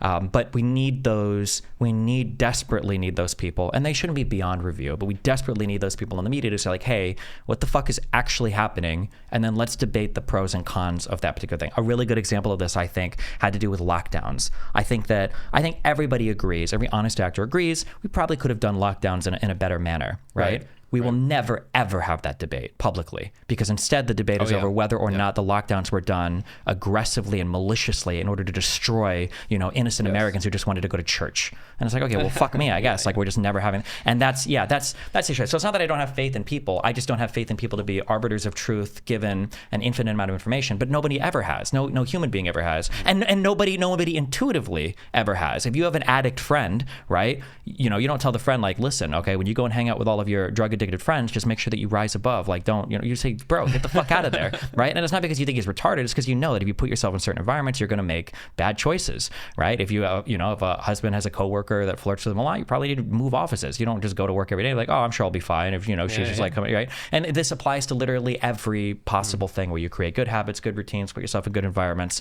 But people, when it comes to the media, just for some reason, all of that goes out the window. If I can throw in two things here, I would direct people to an excellent essay by Dustin Guastella in Damage Magazine called Antisocial Socialism, if you want like a trade unionist left take on how botched the lockdowns in the US were. So I love his writing. He's a big influence on my thoughts and understanding of this stuff. The example that we gave before of the boss that makes $1 million and the workers that make 10, I absolutely share your idea that like we need legitimate, trustworthy institutions, right? This like platform alternative media thing is like totally unsustainable. Democracy cannot survive the attention economy because whatever degree we are predisposed to this stuff, like these kind of attention grabbing narratives and whatever, like, yeah, you need someone to sort signal to noise. But the problem arises when that guy has fucking $1 million and he just buys pieces of the regulatory apparatus, and then we can't sustain democracy. So like you need to have legitimate institutions that are not subject to enormous accumulations of wealth that influence them. And for me, I don't really necessarily see like the trajectory of wealth polarization under liberal democracy is like only getting worse. So I really want to see, I don't think that these reforms are going to come from the new right. I don't think that they're going to come from liberals themselves. Like I think these are actually things that like a organized, disciplined trade unionist left could meaningfully accomplish. I think the conditions are kind of aligning for some of those things as well. How do you reconcile in your mind to challenge your analysis of society through class? How do you reconcile in your mind the fact that it seems like so much of the support right now for this new right, that might feel disenfranchised from the wealthy lobbyists and everything, their two heroes right now are a billionaire real estate mogul from New York and the richest man in the world from South Africa, right? Yeah. How do I reconcile that? Yeah, because it seems like the class, it's not like they are, the poor have risen up, or it's like a middle class guy is like, I'm here to fight for you. I was a labor union guy. It's like, I was a dude that probably suits like more labor unions. Yeah, Trump that support Trump. Yeah, Trump and Elon are like the least relatable, least, Right, right. Well, I mean, again, like Dustin Guastella, who I mentioned before, is I am very skeptical of this like right-wing Republican support for labor. There's a lot of lip service that's being given, but not a lot of promises. So I don't take that super seriously. What I see this as an indication of is that basically the kind of political economic logic that governed a lot of the decisions made in the 90s, that offshoring would reduce the cost of goods when they came back to the US. People could buy more, their purchasing power would go up, and that would raise the living standards for everybody. I think just a lot of those things didn't pan out as they were intended. So whether the modeling was wrong, whether that was propaganda at the time, do you think that disillusioned then the working class? Because like when I think about all this, it's like, okay, well, if the Republicans like Trump and Elon don't really care about the working class and like these these laborers or whatever, they're paying them lip service. What are Democrats doing so wrong that when they seem to have explicit policy for these people, they can't even begin to get an ear? Like, what are they doing? Is it just that Elon Musk has got too much centralized power and can like dog over top of everybody? I don't really believe that that's true, because Trump was really, really populist successful before Elon Musk, and it's just kind of sped up what he's been able to do. Yeah, I mean, well, this is really complicated, right? Because like the everybody on the left that I know that I take seriously will concede that the Biden administration has been really good for labor, right? It was like way better than Trump. Like all these new appointments on the NLRB are great. There's also like an alignment of forces with the Infrastructure Act, the CHIPS Act, the Inflation Reduction Act that are totally uncharacteristic of neoliberalism, that like buck that trajectory I was talking about before, reinvestment into the economy. So I'm seeing the kind of alignment of these emergent forces where the right-wing populists are talking about reindustrialization, bringing industry back to the US. That accomplishes a lot of the things that the left has always wanted. And basically a kind of receding from the trend of globalization of the economy, globalization of finance and production and whatever. So maybe we're getting more cultural mixing, but stuff is actually made in certain places. So that is like, I don't know, that's really, really interesting to me now. I'm not totally sure where this thing leads. My what I hope for, I guess, is kind of what I mentioned earlier of the kind of Thomas Frank thesis that labor receded, or it was less influential within the Democratic Party. I kind of expect it to become more influential with the Democratic Party. This is something that Dustin writes about in Damage. I forget the name of the article. I read it on a live stream a while ago. But basically, all of the institutional power for labor is already built into the Democratic Party. There's very little infrastructure with Republicans.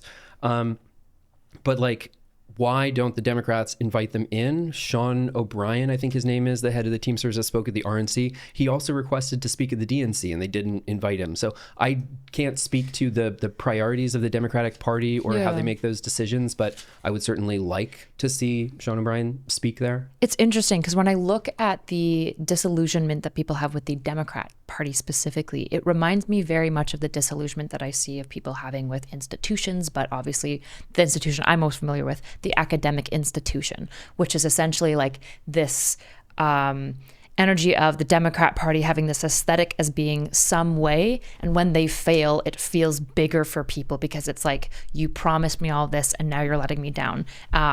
Whereas like, it doesn't feel like the Republican Party ever held this aesthetic that the Democrats did of progress and being the better man and trying to make all of society better, and failing in a number of ways, in part because of just like neutral things like change is hard and social engineering major complex problems is really difficult, but also in more nefarious ways like deceptiveness and lip service and virtue signaling with no like actual substance behind that. And so I guess like when I look at the Democrat Party and the disillusionment that I see, it feels so similar to everything that's driving that like populist surge. Like if you are a populist, you probably hate the current Democrat Party, whether you're on the left or the right politically, right? The far lefties hate the Democrat Party. Our boy. Yeah, they hate him. But also most populist Republicans hate him. And so it's like, what are the Democrats doing? Because I'm not willing to concede, I guess. Like, this is maybe where you and I disagree. I'm not willing to be Bernays. I'm not willing to like look at the masses and say they're all stupid, dumb, and wrong. They are all stupid, dumb, and wrong, and they're onto something. I just need to figure out what it is. Well, they're onto what they're being told by the media. That's the issue. I don't think people are stupid. I think that they just consider what's around them, and when you put stupid shit around them, like if I were to put like mainstream or alt media, both. The environments that people live in. If I were to create two holes on the floor, okay, and then put a black blanket over both, and one of the holes is a pit of lava, and the other hole is like a nice jacuzzi, okay, and I were to write over the pit of lava that this is a jacuzzi, and over the jacuzzi this is lava, and then people walk on top of the tarp and then they fall into the lava. Were the people stupid, or were they just like super misled? And I don't think that people have this superhuman ability to rise above the crazy misinformation landscape. I would just not to but when I said before, tech is is politics. Yeah. I would say that this is by design, and the fucking libertarians that built the internet built it in such a way to atomize and individualize everyone to prevent democracy from happening. Like, this is the trajectory of neoliberalism. They do not believe in voice. They only believe in exit. So they are trying to undermine democratic deliberation through the design of this. No, this really is, ideological. This is my whole arc. I teach this in my class, From Counterculture to Cyberculture, which is written by Fred Turner, which is the political drift of the people who went out to form the communes in the 60s and 70s in California, who then come back to Silicon Valley and invent the internet and all of this tech. They had a kind of ideological political position where they prized individualism over everything else, and they could realize that. They even write about it in their manifestos. John Perry Barlow, we are trying to escape the industrial nations of the world. So what I'm trying to connect here is that the design of the internet, the design of social media in general, technology is politics, and we are just living with the consequences of that. Sure. I just kind of, Sorry, that's my whole. No, you're good. It's funny you say that. I have something to throw in for, like, I want to entertain here that part of the reason why the Democratic Party is resistant to invite in labor is something that we call the professional managerial class, which was coined by Barbara and John Ehrenreich, which is a kind of strata of society that are not the capitalists and they're not the workers, but they kind of manage people, as the name implies. Almost like the petite bourgeois kind of, right? Something like that, but they're not in like the doctors and the dentists. Like, they're not shop owners. Like, they don't have like the deed or the LLC. They're like a kind of salaried manager or somebody who works in like a NGO or something like that. Like, and there's a kind of like, a lot of those people just like personally hate working people for whatever reason, kind of because they're precaritized, and so they're on the threshold in this tremendous wealth asymmetry of, like, if they lose that job at the NGO, they are on the Amazon assembly line in a few years. Like, they definitely want to differentiate themselves. But I think there is to some degree an ideological issue with the Democratic Party. I think this is being realigned through the Biden administration and their priorities, but we'll see how that shapes out. Yeah, I guess when I look at the Democratic, like what you're saying essentially is there's a lot of this, it's very interesting.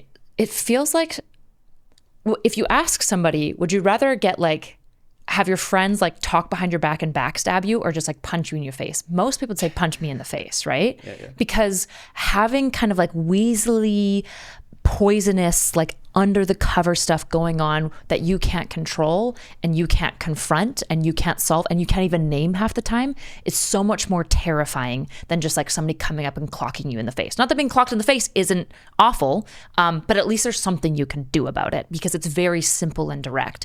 And so when I look at like the Democratic Party, for example, I see, for example, them being like, we're very inclusive and welcoming, except it's like, okay, talk to like any Black woman about their experience within the Democratic Party. It's still dominantly culturally hegemonically white. Like, there's certain things of just like, you're not supposed to be too loud in the workplace, and like there's just like these little cultural norms that are like infused in all these places where there's kind of like this almost hypocritical song and dance that occurs, where they're being like, no, I'm a good person, I like really care about these things, and then they like turn around, they're being like, you're being too loud, Nancy, and it's just like, oh, like this is odd, right? And I wonder if we see this again with like the academic elite of being like, oh no, we like really care and about like forwarding things, and then they also like look at the plebs and they're like, ew, dirty, gross, like we don't really want them in our institutions, but like this science is for you, but also you're gross and we don't want you in the institution. And like I see like the aesthetic of the Democratic Party of like what turns people off so much. I could be wrong, this is just my own theory, is that it is they have like the backstabby, mean, under the veil energy going on, where people like, you can't really label it, you can't really know it, it's the black box of like meanness where it's hard to put a label on, whereas the Republicans are just like gonna punch you in the face, and like maybe that's more appealing. I could be wrong, but that's kind of like when I'm trying to figure out like how are the Democrats not able to compete with Trump? Like I don't get it. I actually just don't get it.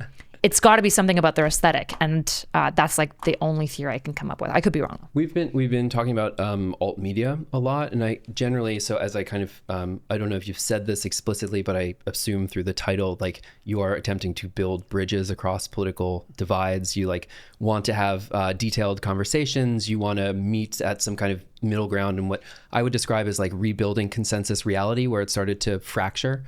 How do you? I guess I'm kind of curious of like how you envision this project. Like, is that the explicit goal, or is that something that I just kind of thrust onto it? Like, do you imagine these conversations as being like the process of rebuilding a legitimate media institution. Right. Do you have Maybe an answer? that's kind of too. I used big of to an view it arc. that way. I don't right now. I don't think it's Yeah. possible right now. Yeah. One thing that I noticed. Why isn't it possible? The realities that we live in are too separate. And what happens is I noticed that, so in the beginning of this year, I was probably making the largest media appearances I've had. I think in Secession, I talked to Jordan Peterson, Ben Shapiro, Candace Owens. And one of the things that I start to notice in retrospect is when I come on to have these disagreements or arguments, I would complain about this all the time. If you go and you look at all of the comment sections to every single one of these conversations, it's ubiquitously, I'm so glad we had this conversation. It's so cool that we can have this conversation. I'm so glad that we had this discussion. It's just a simple conversation. What? Really? That's what they say? Yes. Yeah. The right was very, very, very, very interested. Okay. Wait, I wasn't expecting what were that. you expecting? I thought it was going to be like, fuck this guy is a lib, like some. Correct. I don't Okay. know. The reason why you thought that Yeah. is because you might think that we're having challenging conversations, but we're not. The only way that I can have I a conversation with somebody like that is if I'm basically willing to buy into every delusional fuck narrative that you have and just push back on the most gentlest of fucking ways. Oh, right? I see. If I wanted to have a substantive... And you're getting tokenized in the process. Basically, yeah. If I wanted to have a substantive conversation with a conservative about Donald Trump, we're going to talk about how Donald Trump is a fascist. Okay, that's my right. But if I want to make it on Ben Shapiro's show, we're going to talk about how I have a lot of problems with Donald Trump. Like I think he's kind of mean sometimes on Twitter, and they'll be like, oh, he can be mean sometimes. Look at how great, like, look at, we've come together and we've agreed on this. And it's like, we're not even on the fucking outer perimeter of shit that I would say. And there's no true concession on their side to any of my actual beliefs. It's me like making a substantive effort to swallow and stomach a whole bunch of crazy, insane shit on their end. And then people, they are just happy because they're like, oh, it's such a good, but there's no substantive discussion taking place. There is no meeting in the middle. It's me putting on my, my diplomatic immunity ambassador badge and then visiting the country of crazy Stan and then talking to them for a little bit and then coming back and they're going like, wow, that guy is like so chill, but I'm never fucking going to his country and I hope we fucking destroy them as soon as possible. So that, so I noticed that it happened after the Trump assassination thing, the first attempt, where I noticed this huge split and I'm like, okay, the media standards are not even close to equivalent here. This is fucking crazy. Split along. The idea that like all the conservatives were crying about how this is because of liberals and our aggressive rhetoric and us calling Trump a Nazi. And it's like, bro, I was a conservative. I wrote articles in my school newspaper calling Bill Clinton a communist and the Hillary Clinton the Democrats and all this like shit from Michael Savage and stuff. I did all this shit all back in the day. You're gonna tell me that liberals in 2016 with Donald Trump invented mean rhetoric? Get the fuck out of here. And the fact that there are like so many concessions demanded of the left while the right will make jokes about Paul Pelosi or any number of assassination attempts, the pipe bombs for January 6th, the guy on the 2019 who mailed out bombs to like 16 different individuals. I think he got I think it was 9 years in prison. You've never even heard about this before because it happened to liberals. Yeah, he was a Trump. Well, because the bombs were very poorly made, I think, which was a factor in his sentencing. But he was a Trump sycophant who mailed them out to a bunch of Democratic, leaders. This double standard. So ideally, what would be fun is to have somebody, and this is kind of how I envisioned political debate in like 2016 when I got into it. That I'm going to read a bunch of papers, okay. By David Card. You're going to read a bunch of papers by, Borjas, and we're going to come together. We're going to argue over what is the impact that immigration has on our labor market. Okay. But it's not that. It's this guy's a fucking piece of shit. He's a communist. He's a cock. Hates America, or he's racist or whatever. And it's like, that's all the conversation topics. And so any bridging that happens is just me basically not giving any substantive pushback or critique to anything the person is saying. It's very, very, very frustrating. Yeah. I'm kind of two minds on like the goal of bridges specifically because I think a lot about like pacifism and the problems with it. Have you ever read The Wheel of Time? No. What's the Wheel of Time? It's a kind of like a founding world builder fantasy, but essentially there's a group of people called the Tuathuan. They're like pacifists, essentially. They have the way of the leaf. They never attack anyone or anything. And Robert Jordan includes them in a really interesting way because it's this noble group that no matter what, they'll never harm you. If you're on down times, they'll bring you in. Like they're truly like the most noble of us. Except they're also pathetically gross because when they go into certain areas, there's creatures in this world called Trollocs. They're like basically evil embodied, right? There's these animal creatures that eat people and kill them and are just, there's no reconciling with them. You can't convince a Trolloc to be nice and kind. He's just going to kill you and eat you and kill your kids. The Tuatha'an, if they get attacked by Trollocs, will still not do violence to Trollocs. Oh. So they just get slaughtered and eaten, right? And I should rethink that. Yes, it's a very interesting commentary on pacifism. I think this is like my biggest, well, before some of Lex's like weird like Trump Musk arcs. That was my original major criticism of Lex Friedman was the pacifism stuff, because there are some ideas where like a bohemian dialogue where you're like trying to find middle ground and you're trying to converse and stuff is necessary. And I think it should happen as much as possible, because I think the world is a better place when those dialogues are happening. But Sam Harris said this in a podcast just recently. He said like Gandhi would have been killed by Hitler, right? Gandhi was a pacifist. He was nonviolent, Sure. and he got India freed in large part because of nonviolence. But he did that in large part because he could appeal to British colonial moral standards of being like, this is not the way that you treat people. And the British were willing to basically listen. But Hitler would have killed Gandhi, right? Certain Democrats would just kill Gandhi. And so there's this interesting question of essentially like, there are some ideologies and beliefs that are so bad that the only way that you can engage with it is to like beat it down with a stick, right? Like you have to treat it like a Trolloc. And so the really difficult part that I have when I like look at the world of ideologies is going like, how do you figure out which person is a Trolloc? Because at least in the fantasy world, Trollocs have horns and creepy eyes. Right. It's pretty obvious what a Trolloc is. And the problem is that in our world, Trollocs go home, they go to church. Some of them are probably awesome parents, really nice community members, right? This is like I think Hannah Arendt writes about like the banality of evil, right? They're, even in Nazi Germany, you've got these Nazi Germans who are killing Jews by day, and then on the weekends they're going home with their family and having Christmas, and their kids probably thought that their dad was awesome. And so it's this really tricky thing of how do you identify what the Trolloc is, and how do you respond to it without like losing your own moral conscience, which I know people have been wrestling with for thousands and thousands of years. But I mean, I have to underline also, I love the analogies to like fantasy and fiction, because I think a lot of the imaginative role play that happens on social media with people pairing together different political ideologies, and like role playing is actually incredibly important in rekindling the political imagination. So I take games, I take fiction, fantasy, all that stuff super, super seriously. And then, I mean, to kind of like thread these two things together, like I don't know when it was, maybe like 2018 that you were referencing, these ideas of like political funnels and pipelines and everything. Like I took that really, really seriously, and I was very dedicated to that, and kind of like as an intellectual question, I basically like tried to reinvent like what would be necessary to create like a political funnel or pipeline into like the type of things that I thought were important, and through kind of like reverse engineering all of those like kind of contrarian positions, and where to like, interrupt people in their route to different ideas. If I look back on the years that I've been doing this, I look entirely different. I sound entirely different. Like I took those things so seriously, like my body transformed. Like I was doing one job and now I'm doing another, like kind of incrementally just, I don't know, no one else was going to do it. I thought I was prototyping it for somebody else, and now I'm just actually like doing that stuff. So that's all of that to say, like I really cared about that stuff.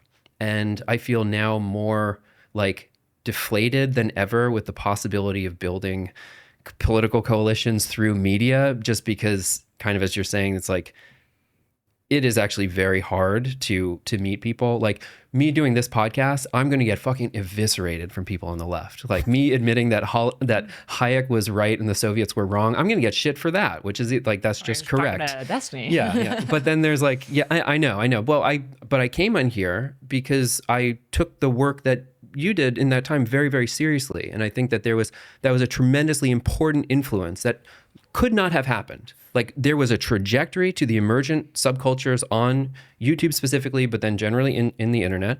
And that thing was going to grow and get way more powerful. And then there were, benevolent actors that stepped in to interrupt that. Now, I disagree with you about a whole million other things that you're all wrong not about, going to litigate. Yes. But I think that is actually that was so incredibly important and informed a lot of my like theorizing about how this stuff worked. And similarly with canvassing for the Georgia Senate runoffs, you know, these are really important developments. So I consider you to be an innovator in the field, but if you guys are telling me that you also kind of feel like it's actually really difficult to build the consensus, then I don't know. I'm not sure what we're doing. We must, okay, but we're expressing that criticism, but we're also still like literally doing it. So we must believe that that is possible to some degree. We still have faith in democracy despite overwhelming incentives and whatever else. I think doomerism, I think doomerism, I feel like you can't read a Greek or Roman fable about the gods and then walk away and be like, I should be a doomer about things. Because all of the stories of the gods, like what is Zeus's like biggest problem? It's self-fulfilling prophecies, like over and over and over and over and over and over again, right? Like even if you go back to like ancient Mesopotamian stories of like Tiamat, right? What killed Tiamat's children? Because they got anxious that their dad was going to kill them, so they killed their dad, and then Tiamat killed them. Right? So it's like all these self-fulfilling prophecies are constantly through our literature.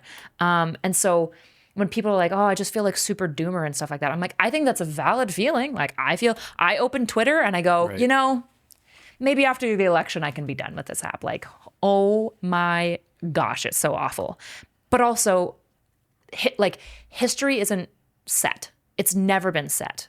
This is something or one of our guests, Flint Dibble, said, and I think it's really important, which is that like we kind of take for granted that like history is this linear progression and that, you know, Hitler was going to be defeated and that's always how it was going to be. But that isn't how it always going to be. It was good people standing up and doing the right thing that course corrected history. And there are times where history goes into dark eras and then comes back. And the reason that it comes back is that like good people gathered together and try to do good things.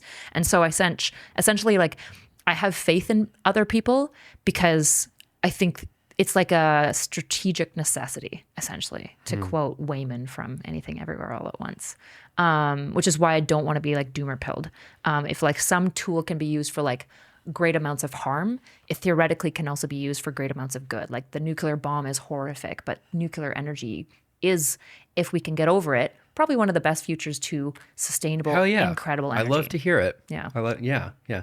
I mean, I'm going to sound a little bit ridiculous when I say this, but this is like the stuff that I take from art and what like made me kind of really excited to have those broad conversations. But there is to some degree like a future attractor that you have to be able to believe that something is possible to have a, you know, North Star, like a guiding compass, which is, that's how I got into, as a young man, left accelerationism, which is these, you know, like big kind of pie in the sky, like fully automated luxury communism type stuff. And like it just big picture stuff that's in its purpose is to rekindle your imaginary, right? And that's like what you want to get to. And then you have to navigate reality towards that. They also have, this is where it sounds a little bit silly, a term called hyperstition, which is about, we know superstition, right? It's like you're afraid of something, you have an irrational belief or whatever, you're afraid of it. But you kind of believe and half don't. You're like, this might be true. Hyperstition is when the power of belief manifest that thing in the real world. So it's often shared between a whole group of people. People analogize this to like investment cycles through finance and crypto and stuff like that. Like Bitcoin is valuable. Buy Bitcoin.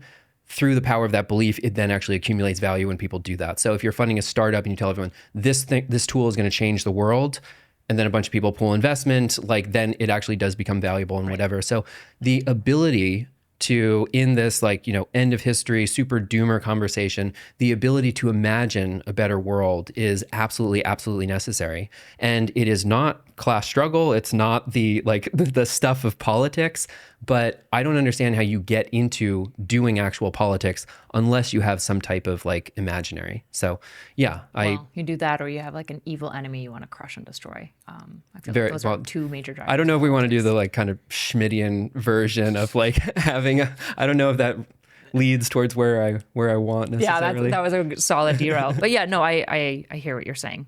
And I think it's the right orientation. Like I said, like that strategic necessity of like believing in rendering good. Because the belief itself might be the thing that is the stepping stone to provide evidence for that belief in the first place. Yeah. Any last thoughts? Where do we find you? Tell us about your. Oh yeah, game? I forgot it. This whole thing. Yeah. Well, I'm on YouTube now. I'm the host of the Doom Scroll podcast. We're publishing all this fall, and I might be going out to shoot a few things that we didn't plan. So that Joshua Citarella on YouTube, Doom Scroll podcast. We're publishing every week over there.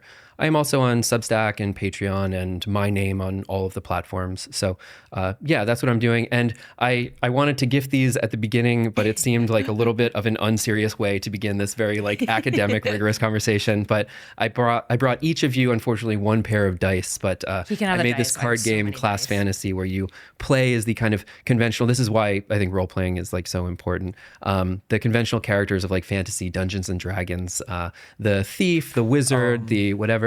Oh, fuck. I just noticed these two cameras aren't recording.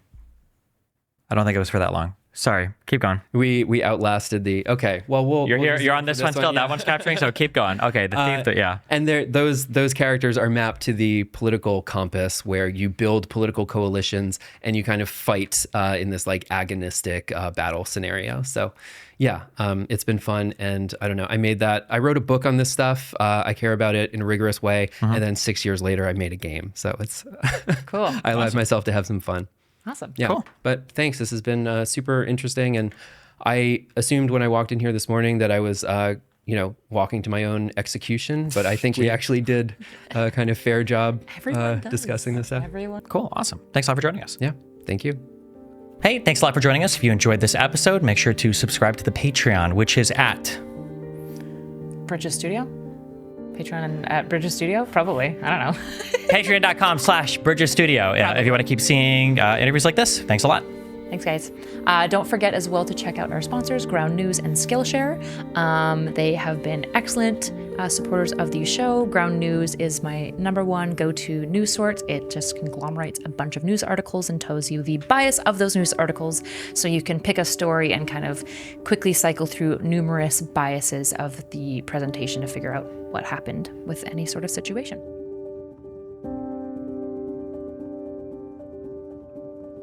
Did you, I think I saw you talk about this on an episode, but you were a counselor at some point in your life earlier? You worked with kids? Yep. Yeah, I did addiction counseling for teens and kids, and then I became a psychometrician, but also before I was a professional in that area, I just did high-risk youth camp counseling where we had definitely needed more professional oversight because it was just such an intense experience. But yeah, did lots of that I started working with high-risk youth while I was still a youth.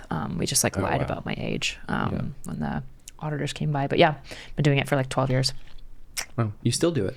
I don't anymore. I haven't since moving down here. But the long-term goal for me with all of this is to start a treatment center for high-risk youth coming out of juvenile delinquency. Oh. Yeah. Wow, amazing. Yeah, so that's my long-term goal. News is divided. Ground News puts it back together. So you can see how many sources are reporting on any breaking story, where they fall on the political spectrum, how reliable they are, and who owns them. Compare headlines and read full articles to see which details are prioritized, exaggerated, or left out entirely. Because the more we understand the media, the more we'll understand each other. Visit ground.news to learn more.